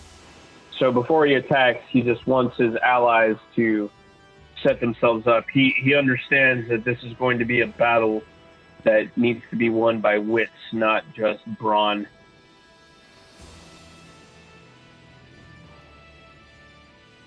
All right. Is he? What's he doing? Is he just like clawing? What's the attack look like, or is he? There's no attack. Because you can grapple. Because you can, these D&D rules. You can strength to grapple. You can just try to bare hand punch him. You're not doing anything. You're just going to try to stand there. Are you going to set up a reaction, or I'm going to defend. Okay. So you're defend. I'm going to use a. You have. I have disadvantage on attacks. This is about. Well, you know what? That actually does sound foolish now that I'm talking about it. You know what? Torn will move to his spot, and actually he will swipe with his right hand, which is his dominant hand, and he will scratch as hard as he possibly can to try to attack. Go for it. So that will be. And apologies, guys. My screen got all weird here. I have to roll a d20 right first to see if this is a winner. I rolled a 7.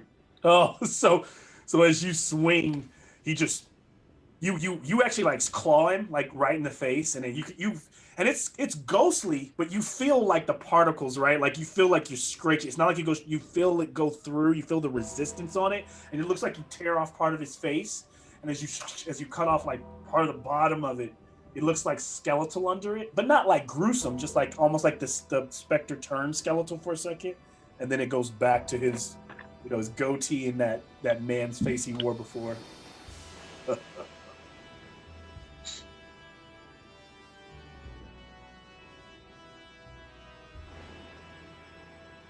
Torin is terrified. That's all Taran can do, right? For one attack. So Taran swipes. As Torin has taken off his attack, he just reaches out with his hand because it's now the Aedialon, the Underworlder, strikes, and as he does, first attack, reaching out, 18. So he just, as you claw his face, he just grabs you by your muzzle, and throws you back. And so, 18. Does that hit you? Your AC is pretty high because you get to keep your armor on. You just put your weapons. I'm at 16. Okay, so yeah, he hit you, and that allows him to. You would go back 10 feet, so you are right there. So 1. Actually, I need a d6. Give me a second. Actually, I'll roll it on. So to explain what I'm doing here, if he hit you as high as I did, which is like 2 or more beyond your AC, I'm gonna roll a d6. This is like basically where he flies. So if it's 1, 2, 3, so he throws you 10 feet into this corner, and so when you slam and you hit the corner, that does an extra d4 on top of what he did before. Actually, no, I'm not gonna do extra damage just now that I'm looking a little bit at the creature, but I do want to say what it will do. It adds. Let me look this up real quick and make sure I'm not going to work. So I was looking at my notes. What I put. It's kind of like a little mini game, so you never know how these things are going to work too, running them. All right, so let me roll the damage for your attack. Of course, things are going slow. And then beyond.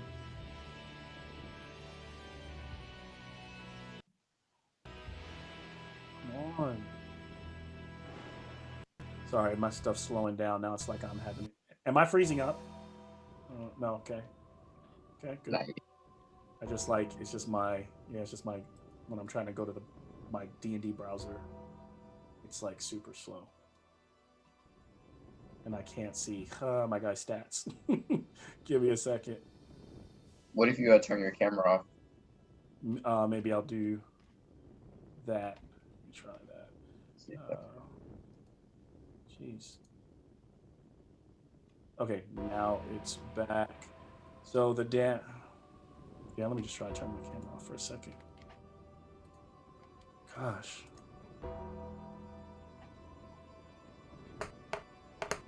All right. Torin, you take 10 damage. Oh shit. And that is force damage.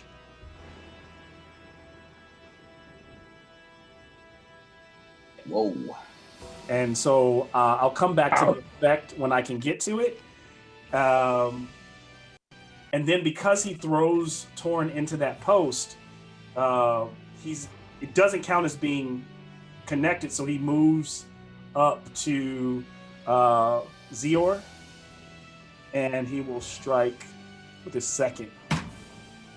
That is a nat 20. Oh no! Oh, For real, bruh? Really? I can't. Damn it! Everything is fucking freezing on me. That's all right. So we're gonna do damage at. Let's see. So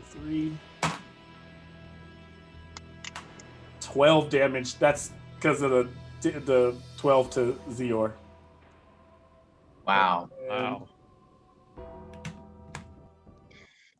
Wow. But it's not his turn anymore. Zior, you will roll a d6. I have to roll it. You said I have to roll a d6. Oh no, I'm rolling it. Oh, okay. So you are thrown into the same corner with Torin, and so you both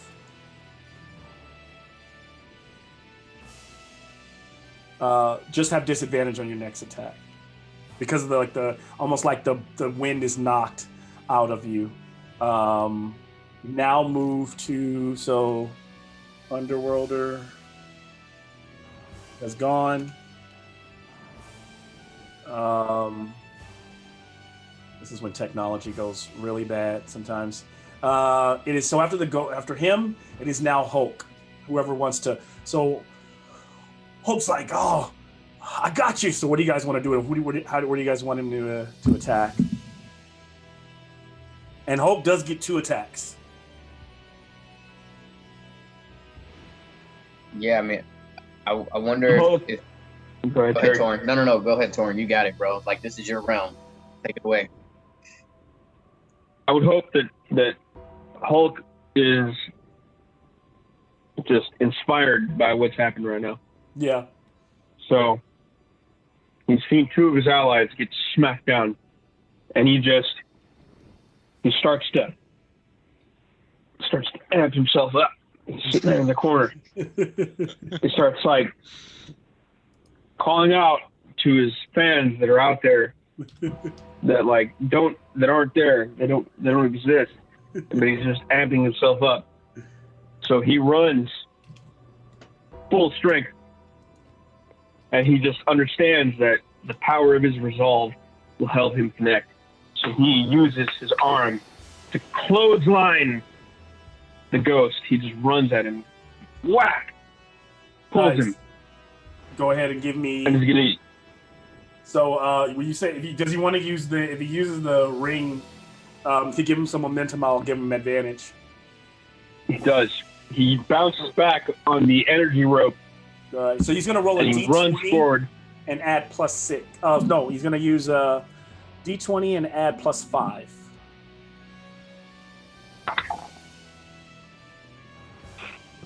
20, 21, 22, 23. 23. It's going to hit. So he runs and hits him. And then he bounces off the other side. And he's going to... So when he hits him, his damage, if I can freaking see it, would be... you're going to get a D6 +3.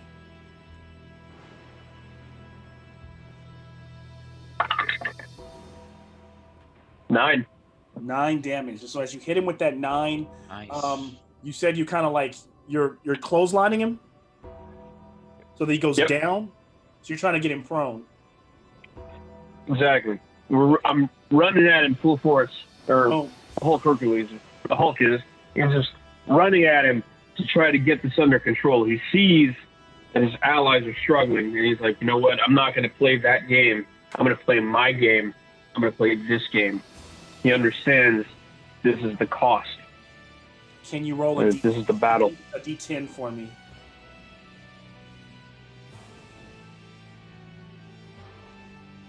I can. Yep. Somewhere.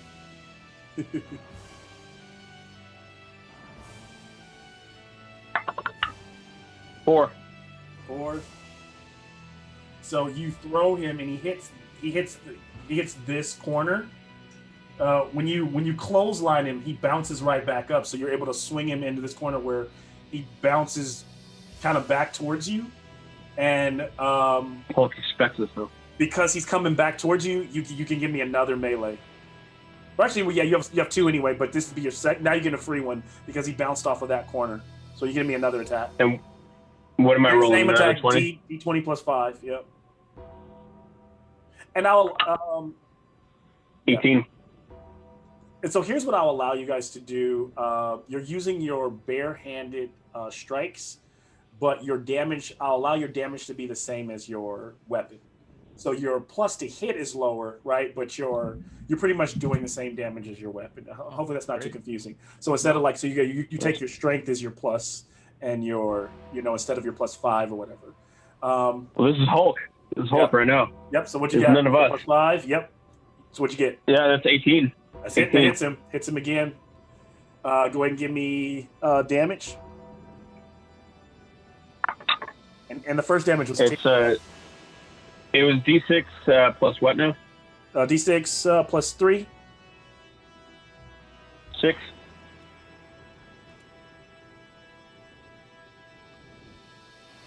6 damage. 6 damage. Nice. And so after being thrown off, that puts him on his back. He's prone because he bounced off. You hit him, so he automatically falls. Now he's on his back, and you still have 2 attacks because you only hit him once, right? That second was a freebie because we rolled the random number of the ring, and now you have because this character has 2 attacks. You can attack one more time. Well, now it's an advantage automatically because he's down he's prone. Zero, do you want to take this, or do you want me to keep going with this? No, Otherwise, I'm going yeah. bombastic. Nah, keep going, bro. It feels. I feel a very strong combination coming. Feel something serious This brewing happening. here. Oh So, yeah, the I'm Hulk feeling just- good. He sits there and he like starts to pound his chest, and he starts to do it again. He starts to amp himself up with just the phantom fans that he hears calling his name and cheering. So he starts to climb up. He goes to one of the corners and he climbs up on top of the column, and he just gets ready. And he just calls the energy to him. He feels it. And he starts to like pump his arms. And he jumps off. And he puts his elbow up. Time movement for that. Yep. So that would be a jump. So then you make the attack. If it lands, I'll give him an extra D4 just from coming out of the sky. Coming down with the elbow.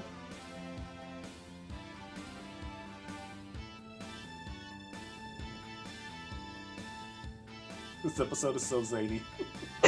I know. This is like those in-between anime episodes where like the story's like Filler. really serious and then just Yeah. like they just go off. on Total filler. But it's a good filler. It's a good This is one. good.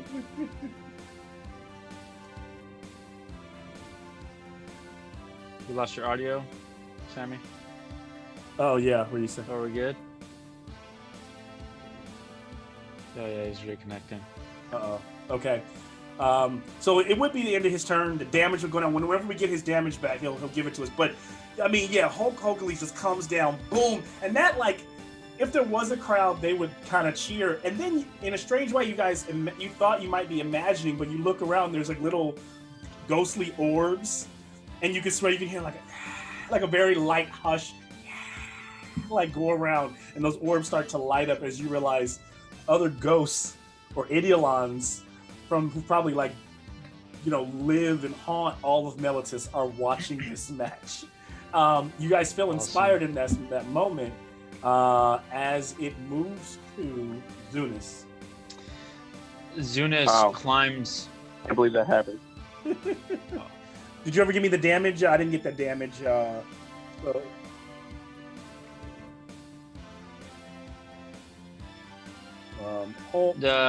Zunis climbs one of the ropes. So seeing what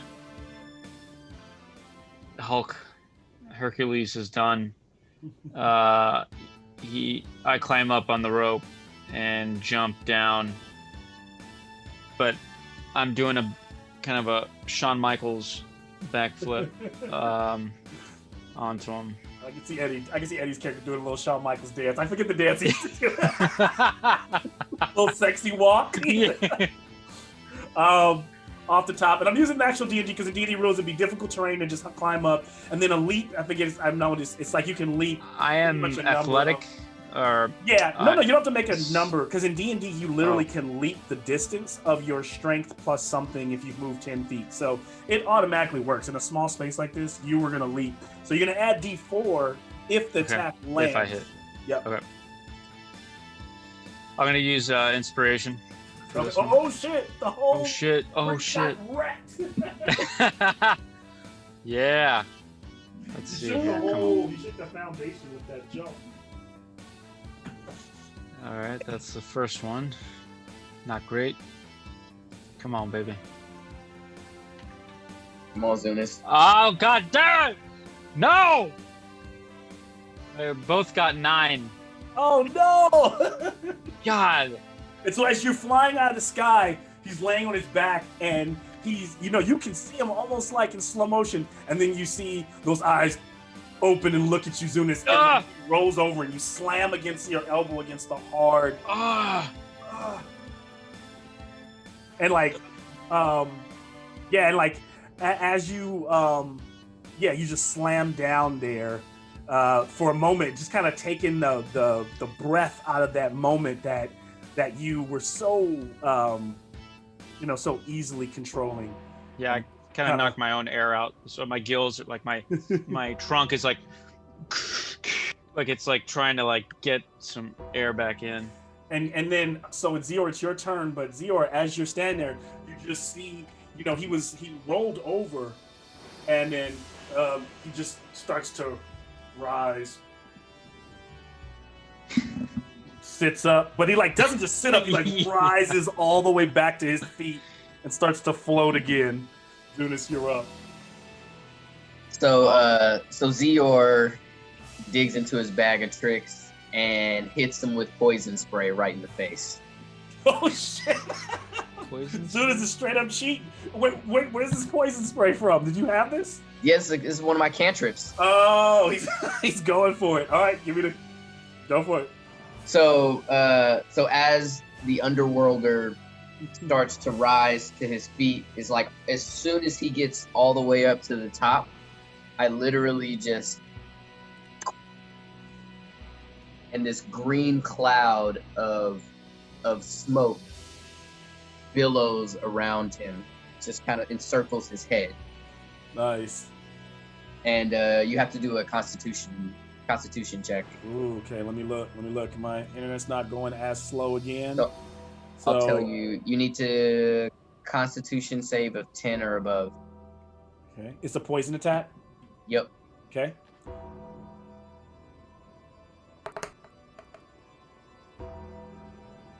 All right. And so he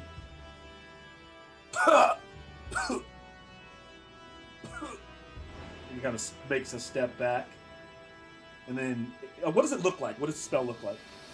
So the spell is basically me conjuring a greenish gas in my hand, and then blowing it.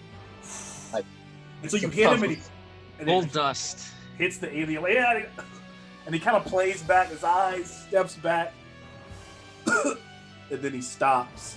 And he looks, and he goes, and he starts to take all the smoke, starts to inhale, he starts to breathe it up into his nostrils. You can see it inside of his like ghostly spirit filling his lungs. And as he blows it out, he starts to get bigger, and he starts to kind of like glow, and he's just a bigger version Oh no. himself. For real, bruh? Oh no. And Hulk is going, "You shouldn't have cheated, brother!" Damn it. um, Oh else? man. So he's just super big now. He's just this big ghostly version, and he's nice, kind of distorted. The thing doesn't even look like him anymore, but it still has the Underworlder's face, but it's like bloated and like floating orbs in it, moving towards you. Zior, I think that ends your turn. That ends the first round. As we move into round 2, and Torin, you can see the fear, and you can see the fear in Hulk's face. Like, you messed up. We could have had him. We could have had him. You hear him screaming. That starts to drown out in the background. Torin, what would you like to do? Damn. Torin takes stock. He is terrified. You know, Leonin typically do not show this side of themselves, but he has seen this played out too many times, and now it's become supernatural. There's something enormous happening here, and he doesn't know what's going to happen. So he girds his courage. He's like, all right, if we're gonna do this, we have to do this the traditional way. And so he just leans in, and he bounces off the rope, and he's going to do a strike with his claws. All right, get advantage because of the momentum of the rope. So I just rolled, so it's 15 plus 4, 19. That hits him. Okay, here we go. I'm going to do some slashing. 5 damage. Is it 5 damage? And it's just a punch? What is it? What is the move? I'm slashing. Slashing. I've released my claws, and I'm just coming at him. I run, Okay. I bounce off to get momentum, and I'm slashing at him. So Like 5, all, like from head to like thigh, basically. All right, you're going to give me a roll a d10.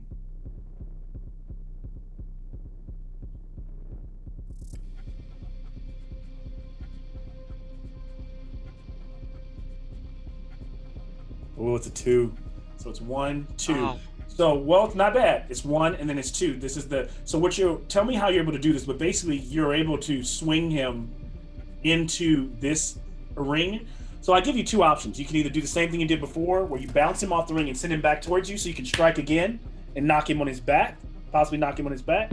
Or you can go for a strength check against his strength to push him over to break the rope and throw him out onto for him to take like an extra D4 damage to go outside of the ring. Your choice.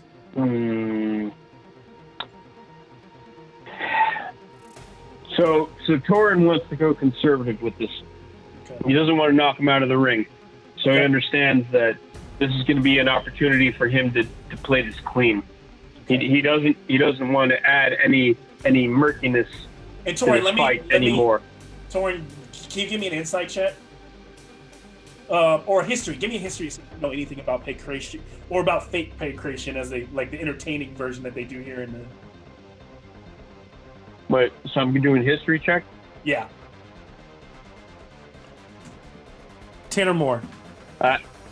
4. Oh shit! So you're standing. You don't know anything about how they do this. Go. For Nope, it. apparently not. So, I'm not sure exactly how this is going to affect my attack, but Torin lets him bounce off the ropes, and he tries again to slash. Yep. So you get a regular free attack. You don't get advantage on it. Just a regular free attack, and if it lands high enough, it will put him on his back.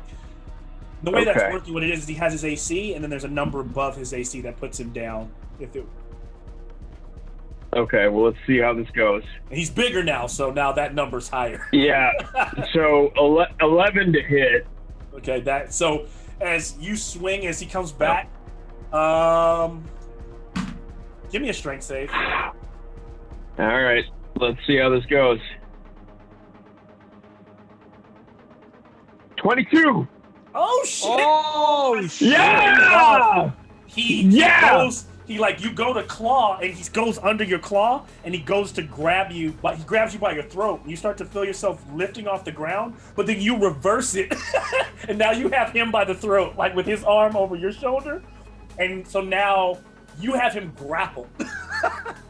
So he's now grappled by Torin. That's crazy as a reversal. Torin, you got him locked. You guys are locked. So now he's stuck against you. That's not what I planned for.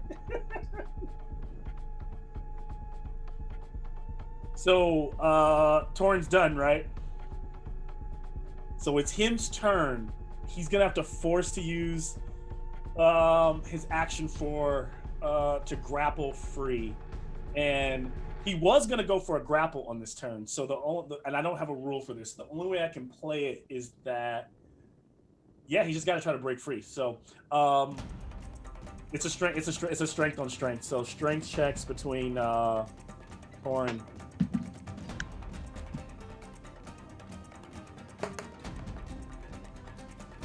And it's not a strength save, it's a strength check. It's like strength. Oh, nice. So 15. 15? All right, yep. So he breaks free, and here's how I've been using the same way. So he breaks free, you don't get any damage from breaking free, but he still gets to use the maneuver die, right? The D10, and then whatever he rolls on the D10. So it's 9. So it's the way I'm doing this for you guys to understand. This is 1, 2, 3, 4, 5, 6, 7, 8, and 1, 2, 3, 4, 5, 6, 7, 8, and then 9 and 10 are the mat. So he pretty much is able to capitalize and grab you, and then he just picks you up and slams you down. So you'll just take the D4 from the mat since he didn't actually get to get an attack off. And that is only 1 damage. Torin hits the mat. All right, he's done. Hulk is up. I don't know if anybody else, maybe somebody else can try. We can try. Somebody else use Hulk for this turn in Torin. So Zior or Zunis use Hulk, and it's basically a D20 plus 5. That's all you get. And then and then damage is going to be a D6 plus I think 3. Okay. So where is Hulk? He's the guy. He was down last turn, so he's popping back up to his feet, biting his heels into the ground, his sandals, and right. There he is. So he's saying, "Okay, brother, we got to get it going." Yes. So he jumps into the rope. Okay. And he's gonna try another clothesline, and almost kind of looks like he's gonna sideswipe him almost. Okay. Yep. So give me you get advantage too. Nat 20. Oh!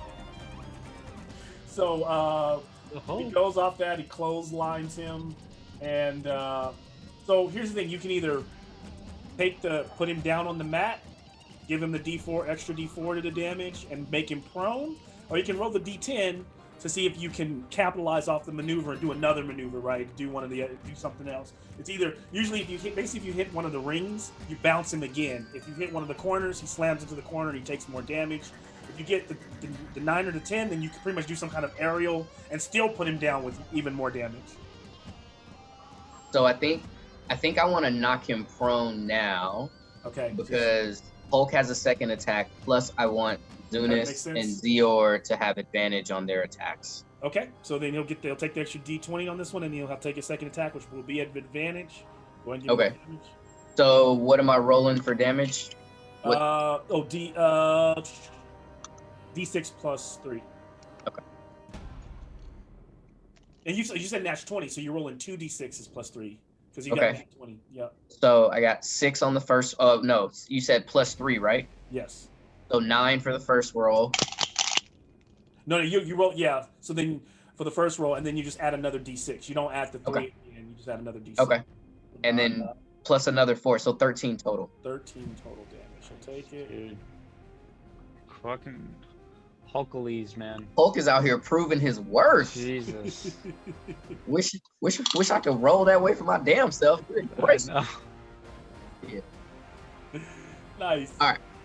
So now after he's knocked him prone, he's gonna run through the other rope, and then come back and try and put that elbow on. Dude. Okay, this is the second attack, right? Yep. Second attack.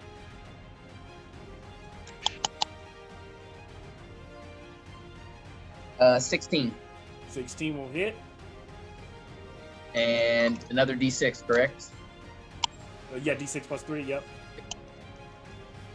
As it starts. And four damage. All right. Now another bunch more damage lays into him. Boom! He slams down. Yeah, take that. Oh yeah. Oh yeah, I never beat you when you were alive, but I'm kicking your ass as a ghost. And so as this is happening, it moves. You know, we all know. So it's moved from the Hulk to Zunis. He's no longer Right. no longer grappled, of course. Now. Zunis again, seeing the opportunity, gets onto the rope adjacent to where he's at, and he comes and is getting ready for another jump. High flyer. Oh, get him! That is a 23. Oh man. Comes And down. The extra D4. Zunis, let's see oh shit, hit the wrong. Let me roll that again, sorry.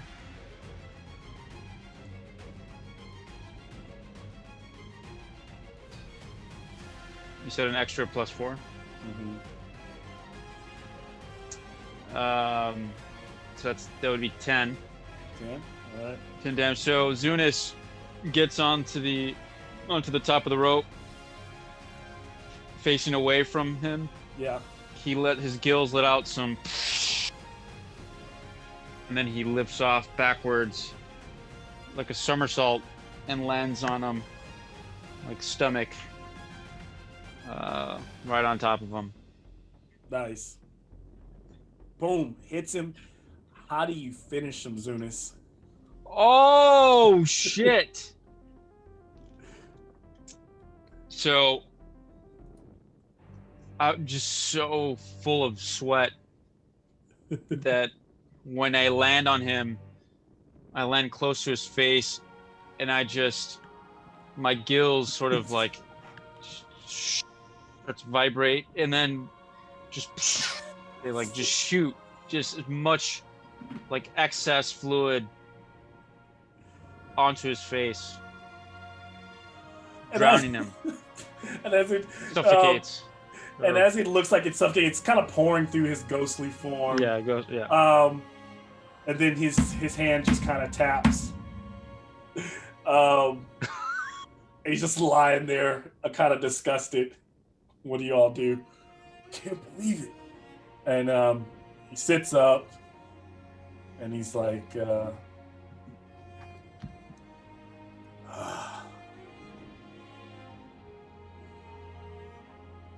thank you. So strange, I played this character in life, but I didn't give two shits about Erebos. Things have been so foggy. It's like I was holding on. I can go. And then he starts to kind of, particles start to dissipate. And as he drifts, there's suddenly like a weird shadowy kind of darkness to the moment, like a shadow kind of envelops around him where the particles are trying to leave. And as they do, there is this weird sound, and suddenly he stops, and that shadow envelops him, and he's just like cocooned in darkness. And you hear a voice, and it says, "It is not that easy. You are mine, and I will use you as I wish." And he begins to, the figure begins to reform back into a shadow that looks like the underworlder as a human man, but it is just a shadow. It is just, and as it rises back up and opens his eyes, it no longer has his face, just his silhouette. And there are just two kind of very dark, pitted purple lights where his eyes would be. This is your first time seeing this, but this is what we call in Theros, in the Theros game, a mythological or a mythological encounter. Oh shit. So it basically means that the creature rises again and continues. Zunis, you do get the like the amount of XP as though you killed it, but it is back on its feet. Zior, you are up. It is no longer the underworlder. That ain't right, brother. That ain't my man. Give him back here. Erebos is trying to take him from us. So at this point, we are like, anything is fair game at this point, right? Yeah, and so I actually meant to say that. So actually, what ends up happening is the rings crack. They're dark black, kind of like runs through, cracking each column, and as it does, the little lines that were there as like rings dissipate and just drop. And now and all the little crowd kind of hushes, and all those little lights begin to drop away. Like they would peep, those ghosts that were in the stands, almost like hushed away by Erebos. And Zior, you look, and all of your weapons are kind of right there outside the ring where you guys left them. We'll just say this space here is where all the weapons are. Okay. So let's see, where am I? So Zior, he is going to, I mean, like he's obviously a little bit shook right now. And so as he's kind of bracing for impact, not really knowing what this creature is capable of, Yes. he is going to attack from a distance by shooting his poison spray. Okay, so he just steps away and does his cantrip again. Yep. Or wherever he's at. So yeah, shooting. Go for it. So yeah, so he conjures his green puff of smoke in his paw, and then he blows it in the direction of the creature or the figure. And let me roll for that. No need. Oh, that's right. I thought you caught it before. I thought you got it before, but he just inhales it. It's a spirit. It's immune to poison. Gotcha. Makes sense. That's why he never took he just sucked it. I never even took damage from that last one. He just But so even if you don't make the Constitution save though. I did that for show, just for the fun of it. There's no con save. I was kind of, when I was trying to tell you that it didn't work when he inhaled it in and blew it out. Gotcha. Now I'm making it very clear it does not work. Gotcha. So as soon as it's kind of spent that there, back to the top. Torrin, you're up.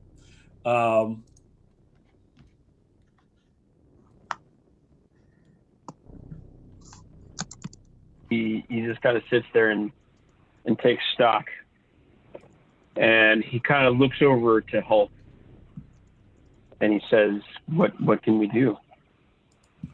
You know, what do you recommend? I mean, this is not what we thought would happen. Do we still need to use just our bare hands? Can we attack with anything beyond that? Would this help, do you think?" I think it's clear to Zior. I think Zior could relay it that, like, this is no longer a wrestling match. It's no longer pancration. It's a fight. It is no longer the underworlder here. So you probably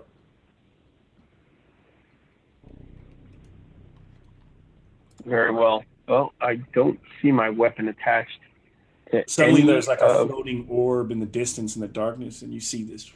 Where did the joy go? Oh, sweet Jesus! Afraid of one of my own, one of my warriors? Where's all the excitement now, Pancratian warriors? And then it disappears. You're welcome to run. This is my arena now. So Torin, being a Leonin, does not show outward emotion, but inside he's like, "Sweet Jesus, what was that?" So he just decides, you know what? Fine. You may not be wanting to fight this in a Pancratian style, but I will maintain the honor of this ring. So Torin runs at him, and he's gonna swipe at him like running. He bounces off the the back of the ring again to get momentum, Yeah. and he goes forth, and it's 22 to hit. Hits. Okay. And as you're running towards the thing, you see where its hands would be, two smoky blades come out. But you hit him, and as he staggers back off that blow, like slow motion, the smoke pouring off of the creature. But give me the damage. Sweet. 6. 6. And this is your unarmed strike with your claws. Yep. There's no more ring to use, nowhere to throw him, so he takes that. Do you have any other attack? Anything else you can do? Unfortunately not. It hisses, starts to move. Kind of just a shadowy figure moving around, looking for an opening. At that moment, it does strike. I guess it's its turn. Torin, as it strikes back against you, takes that first swing, bringing its full force to bear with 23. And then damage. Come on. I'm gonna roll this out. Okay, it's freezing, so let's go to... Okay.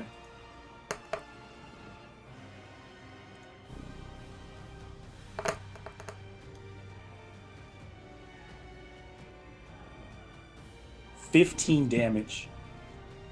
Oh. So it just skewers like in response very quickly, and just brings the blade out. You're not dead. You're just down, right? Because your HP is 20, so yeah, that's close. Yeah, it's like Yeah. close. You're like, I'm at 9.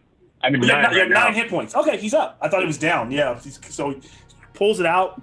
He's still alive. And then it turns with its second attack to Hulk, who's within 5 feet right behind it, and that other blade Hulk goes towards him. And we'll strike 21 on Hulk. Hits him with his blade. Ugh.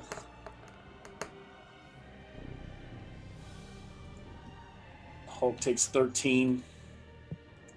He kind of deflects the smoky and it slashes his arm. He's like, "Oh, what is this?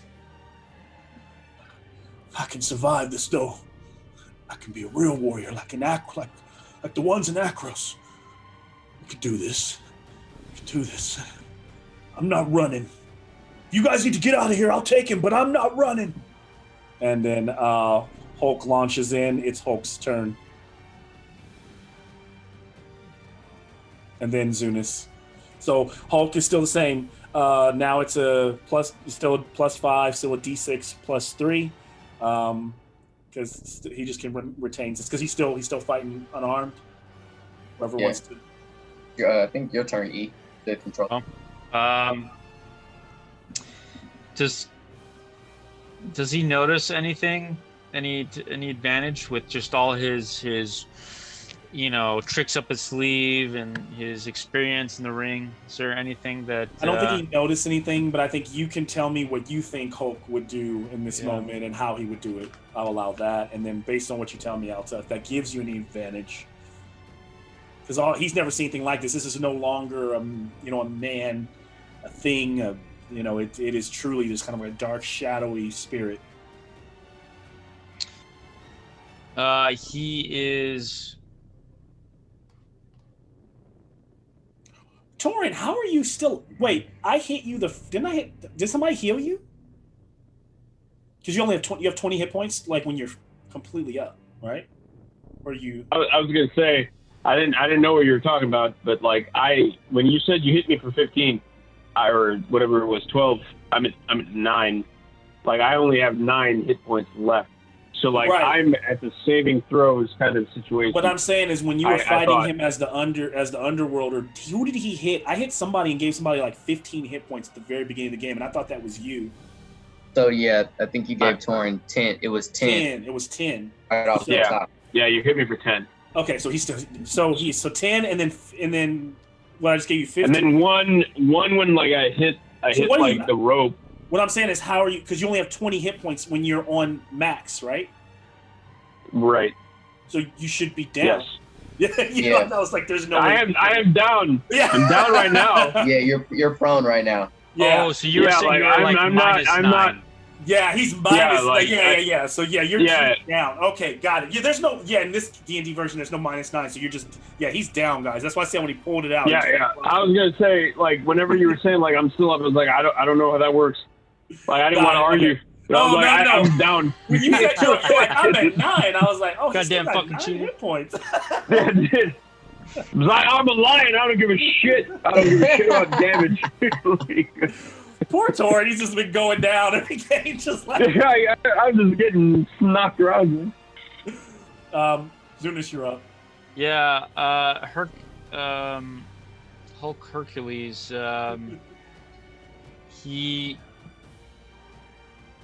He's just so amped up with what he has going on. Actually, are any of the orbs? Is there fire? You know what? You asked me a question that I would have answered because earlier on, Torin would have said something about. But I think what he does know is that when it's a free for all match, when there's no rules to the match, right outside the ring, there is like towards the back over here. Yeah. There's this stage where all these brutal melee weapons, and then the torches. Perfect. Anything can be used. The torches are often can be picked up and thrown. That's exactly what he's fire gonna and do. He's gonna head over there and grab a torch. So that's 5, 10. Grabs the torch. 25, 30. So 30 gets him like just back to the arena. I can just grab one, or they're pretty big. It's like a double-handed, like a large, pretty thick. Oh, nice. And he can either hit with it, he can throw it. I don't know what he wants to do with it. And he does forego getting multiple attacks, but he can make one big attack with this thing or do something special with it. I don't know what he wants. Yeah, he's going to just kind of twirl it around. Hey! Turn and round and face me, brother. And it moves around, looking at you. This dark, pitted darkness in it. Have some of this. And he's gonna almost like lance, almost like he's using like Strike a javelin. Yep. So treat it like your normal weapon for the attack, and then That's a +5. for the damage, To hit. it'll be a spear. 5e.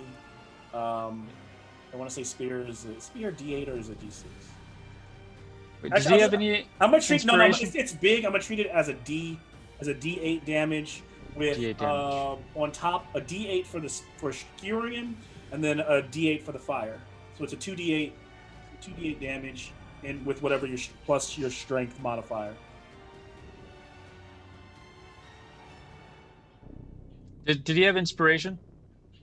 Your Or any guy. kind of advantage? No, right? Not for Hercules. Not that. You guys can spend an inspiration point on him. I would like to do that since Okay.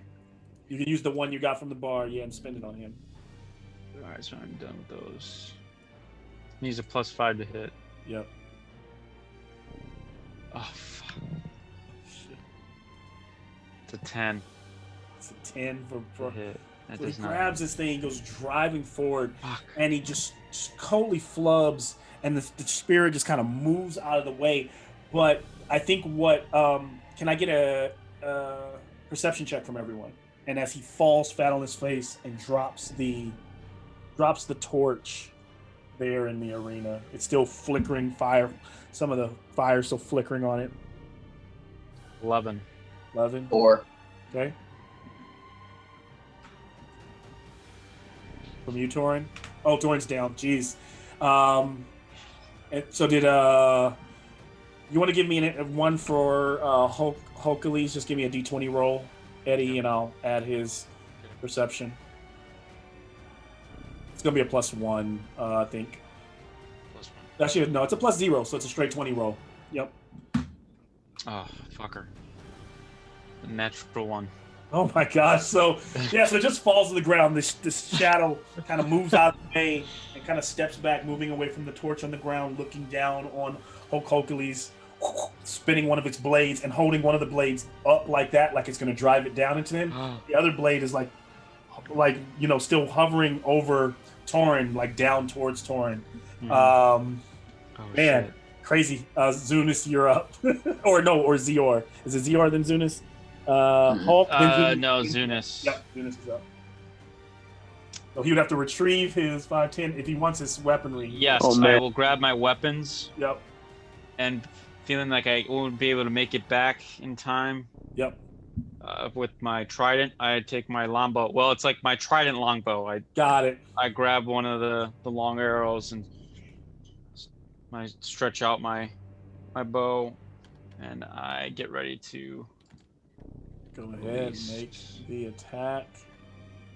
Yes, that is a 20. That 20. Dirty will 20. hit.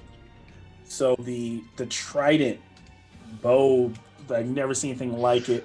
Motherfucker, yeah, get him. and hits. And then just three, there's like 3 shots, three, it's like kind of like a 4 slams into the thing's chest, causing it to like take its distraction or its focus away from Hulk and from Torin on the ground, and looks over like in your direction where you see those 2 beady purple lights. It takes the 11 damage. And then if you are done, then That's it. our druid is up. So, question: does this create like an opportunity attack for me because he's now focused on Zior, or It does because not. he's aware of that I'm there? It does not. All right, that's Yeah. fine. So I want It's to just like all those extra bonuses from the fighting are just like this thing is moving differently. This thing is it's fighting its own fight. So I mean, But you guys are doing a pretty good job of hurting it. So I'm gonna go grab my weapon, the scimitar, but I don't think I'm gonna be able to make it back. so you're Actually here 5, engage him. 10, 15, 20, 25. That's 25 feet right there. Okay. All right. Yeah. So then I'm going to. Yeah, I'm playing this loosely. I know you normally would be picking up, but I would just use bonus actions for you to grab your shit. And you like swipe it up, and you just go running back with your main. So that's what I will say is you guys, for the bonus action is picking up your gear. So you can't use any bonus actions like bonus action spells this turn because you just picked up your gear. Okay. This is the fight that's going to close out tonight. So this is going to end it. So I'm gonna go ahead and basically slash across his body, coming kind of from up here, Yeah. and coming down. All right. That's a 15 that will hit. 22. 22 to damage. No, 22 is the hit. Oh, 22 that hits. So I thought you said 15, and then you said 22. Oh no, sorry. Because you No, I got 17 plus 5. 17 plus. Oh, okay, gotcha. 9 damage. 9 damage.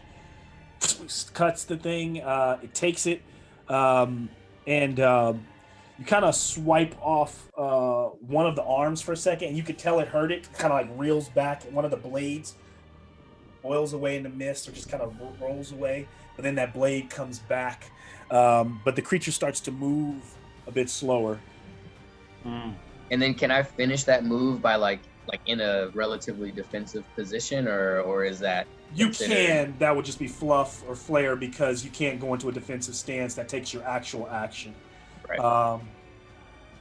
Yeah, and but so, I'm kind of readying because I feel like since I just attacked, he's probably. Damn it, Torin is your healer and he's down again. Oh, it sucks. Okay, so this C. So, if you have medicine kits, you can try to stabilize him. I don't know if anybody has it in their inventory.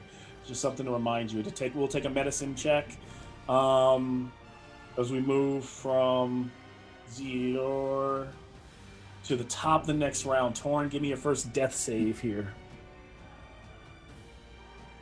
Okay, so what do I click on to do a death save? I'm sorry for my ignorance here. Oh, just it's going to be a 1d20 with no modifiers. You need to hit a 10 or more. If you're doing it on D&D Beyond, that's a good question. I don't ever roll death saves on D&D Beyond. So just roll a d10. So just a regular d20. So I rolled a d20 and I got an 18.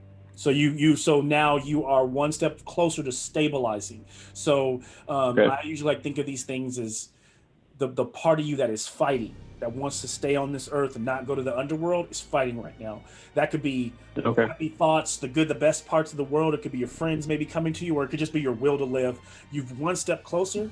Next turn, you have to keep doing this until you get either 3 successes or 3 fails. 3 fails, you transition. 3 successes, you. Good thing about this game though is if you transition, then you'll just be in the underworld to be met again if the party ever joins. I'll be back. Thorin is getting all that Erebos rest. All right, so we move to top. So Thorin, good success there. The creature, Folk, turns towards you, turns away. Basically, now that Zior is in his face, kind of trying to block with its blade, it stabs one blade back towards Hulk. That is with a 15, 20, dirty 20. It's going to hit him, giving him the first strike of damage. So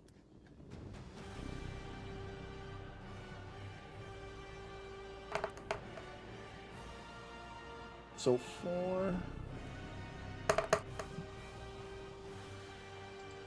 12 damage,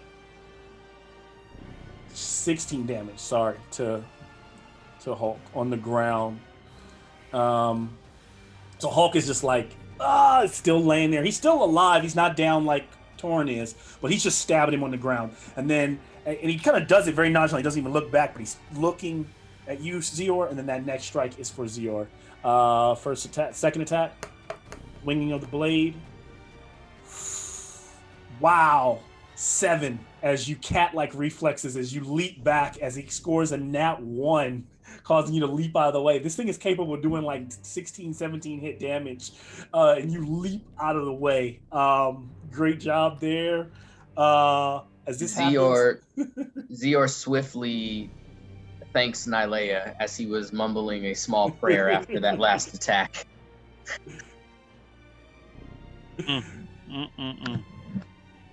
And so, as that happens, Hulk is able to stand up.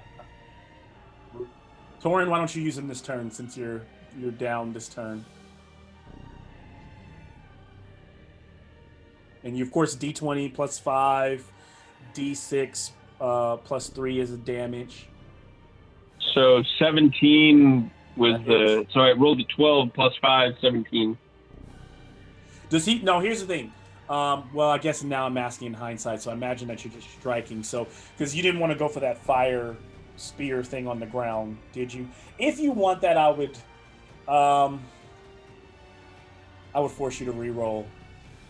But if you want to keep this the attack you do now and just go with the doubles, you can stick with your, because it's a lot of higher damage, right? It's a 2d8 plus your strength damage because it's all fire damage and everything. Okay, well, I do plan on striking him from the ground. That makes sense to me. Okay, so you are going to pick that up. I'll re-roll. All right. Yeah, so I'll re-roll. Okay. So D20. Roll again. Oh, crap. Oh. Sweet Jesus. That sucks. I just rolled 7. You pick it up. So he's laying on the ground and he picks it up. Plus he 5, thrusts right? this thing out. But here's what I'll say. You miss. But as you miss, everybody notices that the Idiolon, or the shadow Idiolon, like leaps away from the fire, like it's almost scared of it. But not in the words of like frightened, D&D term, but doesn't want to be touched by the fire. Almost like it's shadow leaping away from light. Yeah. But Hope, he's because he's on the ground, he's picked it up, and I'm gonna make it. I don't want to be too nice here. Let me see. Yeah, it's not gonna happen. He had to pick it up. He had to use 1 thrust for that. We got to move to Zunis. God damn it! Do I notice that the kind of? I feel like I'm kind of. Yeah, I think everybody locked sees in. that. Yeah, I can see that. Is there any torches, anything that's nearby that I can? You could take it from him. You could have him hand it off to you, kind of like tag team style. Oh yes, yeah, that's what we're gonna do. Hulk.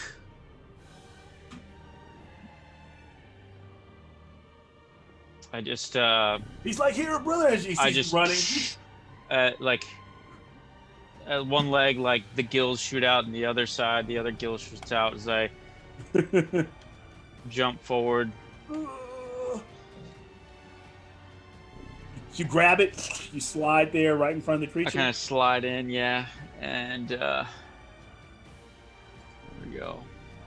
This is a +5 to hit, or am I using my regular? Yeah, plus to hit. Come on, baby, don't let me down, motherfucker! Oh no! God damn, dude, that's a 9. Oh no! So God damn! Just moving away from this fire. You can use another inspiration point if Zior wants to use. Oh yes. I think. Well, it would have Zior would have to be on, and Zior would have to give it to you. Oh, do you have another one? Oh. Do you already have inspiration? Do you have any more left? Oh no, I gave one to Hulk. Yeah, because I don't know, guys. Because I do let you stack them, but I don't know if you have kept all the inspirations from the other games. You have them noted. I have no idea. Okay, you guys got to note those. 2. Okay, then you're probably out of them. I'm probably out. So I just want to be clear. Does it give me a bonus action? It just gets you advantage. It just gives me advantage, right? And so you could give yours to him so he could re-roll that failed attack. You can like call out something so he can strike once more without just another die. That's all you can do. Yeah, so Zior yells out to Zunis, "You were so close, man! Do it again! The blue pearl!"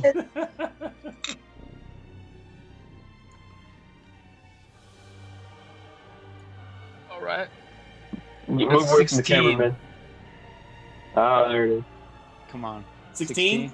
That hits. Yes! 2d8 plus your strength. All right. Where's the 8? Where's the 8? 2 plus my strength is a +3. Okay, so how much? It's 11 damage. 11 total damage. So the thing begins to like catches quickly and begins to like burn and stagger back, and you hear like little screaming inside of it, and then it gets outside of the range of the stab, and the fire burns away from it, and it is shrunken considerably, and you can like hear it laboring, like a laboring breathing, but not coming from it, but in its space. So like the breathing, it's like for a 10-foot radius, you just hear, but it sounds like it's behind you, in front of you. It's just what like the fuck? Breathing, but it's like floating and staggering, and almost dead. At this moment, it's yours turn, unless Zunis has something else. Zunis, let me get that torch, bro. Okay, all this extra. Come on. On you, man. Yeah. Toss All that right, thing so- on over here. So Zunis, since you gotta step over, either like you gotta do this somehow cool because you know you're in combat range with him, then Yeah. you gotta toss it and you gotta catch it. So you gotta give me Is that a dexterity check? just give me a sleight of hand. That Sleight of hand. is yeah. Eddie, give me your sleight of hand first. Yep. It's not gonna be super difficult, so just hope you God don't flub damn it. it. Just don't. Ah. That's a 9. It's a 9. Okay. There's 3 to it. Okay. Give me your sleight of hand, Zior. So he made it more difficult. What you need to hit. It went from easy to like medium. Oh, Give me 1 second here. God damn it. It's worst for 17. All right. And Okay. so as he tosses it, it looks like almost like an Olympic torch. As it looks like it's about to sail past your hand, but you reach up and you're able to like almost like you tip a basketball with your claw. And that claw reaches into the wood, and like your hand, like you palm it, bring it back down. That fire torch goes whipping across. Go ahead and give me your attack.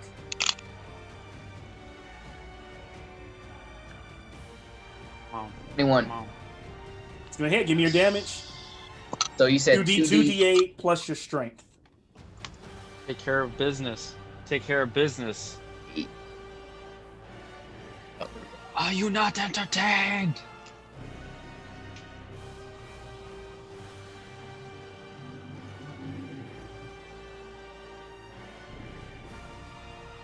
$15. How do you do Oh it? yeah. How do you do it? How do you do it? So I like Odell Beckham Jr., the torch, like you said, and just catch it by like my claws just like dig in. And then as I swing around, I like kind of regrip, and then I basically come from the bottom and split him right in half from Nice. bottom to top. You just burst into like particles of purple, and all the lights go out around the arena, and they go out, and it's silent. And then now, when it's silent there in the arena, can I forget that to stop playing? Nope, stop. Okay, and it's quiet for a moment. And you turn, you don't hear anything else, and but you look, and Zior is on the ground, and Zior, you'll need to make what are you guys doing? Zior, you're gonna need to give me. Oh, did I go out? My sound went out. Oh, No, you're can you hear good. me? Okay, Zior. I keep saying Zior. Torin, you need to give me a death save. Yeah, I was like, oh shit. I was like, hold on, I don't know why. Yeah, but great job. Like, how did I go down? I was going. No. I'm you sorry. inadvertently stabbed yourself in the process. The creature is Burn. gone. Hulk can't believe it. He's like, but he's stunned. He's so dumbfounded. I don't want him saying things stupid. So he's just kind of standing there, like looking at your friend, looking at Torin. You know. So just a D20, and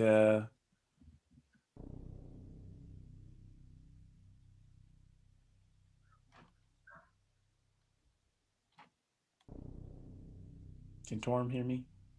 Sammy. Sammy did say, "Oh, okay, you can hear us." Okay.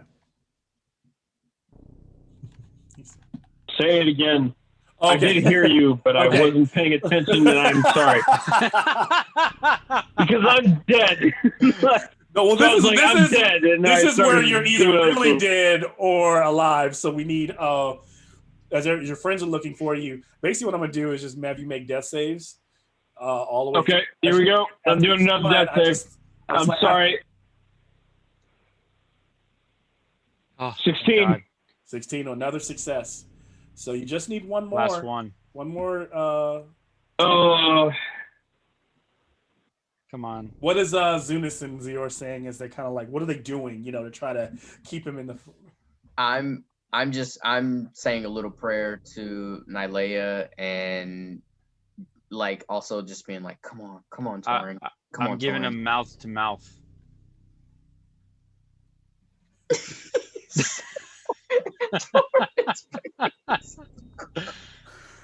Ooh, Eddie's on. What was the third one? Is the mouth to mouth did it? Was that another 10 up? If it's the 10 up, then the mouth to mouth did it. What did you get? What'd you get? Oh, yeah! You got it? Nice. Yeah. It worked. So he I'm sorry to say. He stabilizes once again. This Tauren is a fighter. But you don't. What are you doing? You don't wake up. You just like so. So Tauren, tell me a story. You're having we're watching your friends kind of pick you up and gather you and Hulk get you in, about to walk you out of the arena. But what are you experiencing since you're kind of swimming in darkness, almost like when you have a really bad flu, or when you're where you're in and out, you're loopy and you can't talk to them. So what are you experiencing? Tell us that. Describe it. It's very foggy.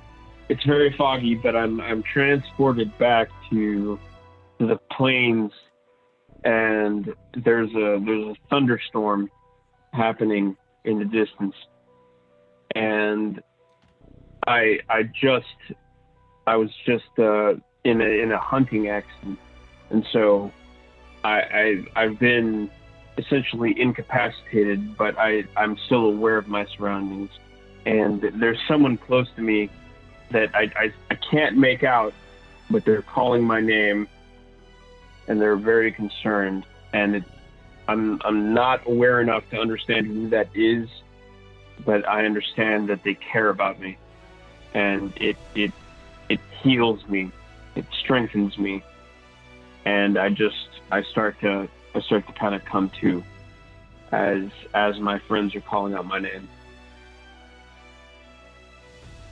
And so, unless you guys want to add anything to that, I almost feel like that ends tonight's tale as you guys are walking out of the arena. And as the last, there's like one little torch towards the back slowly starts to like power down and goes off. And there's it flickers down to like a blue little flame. And then you hear and it gets blown out. Bravo. Good show. I like this Tauren.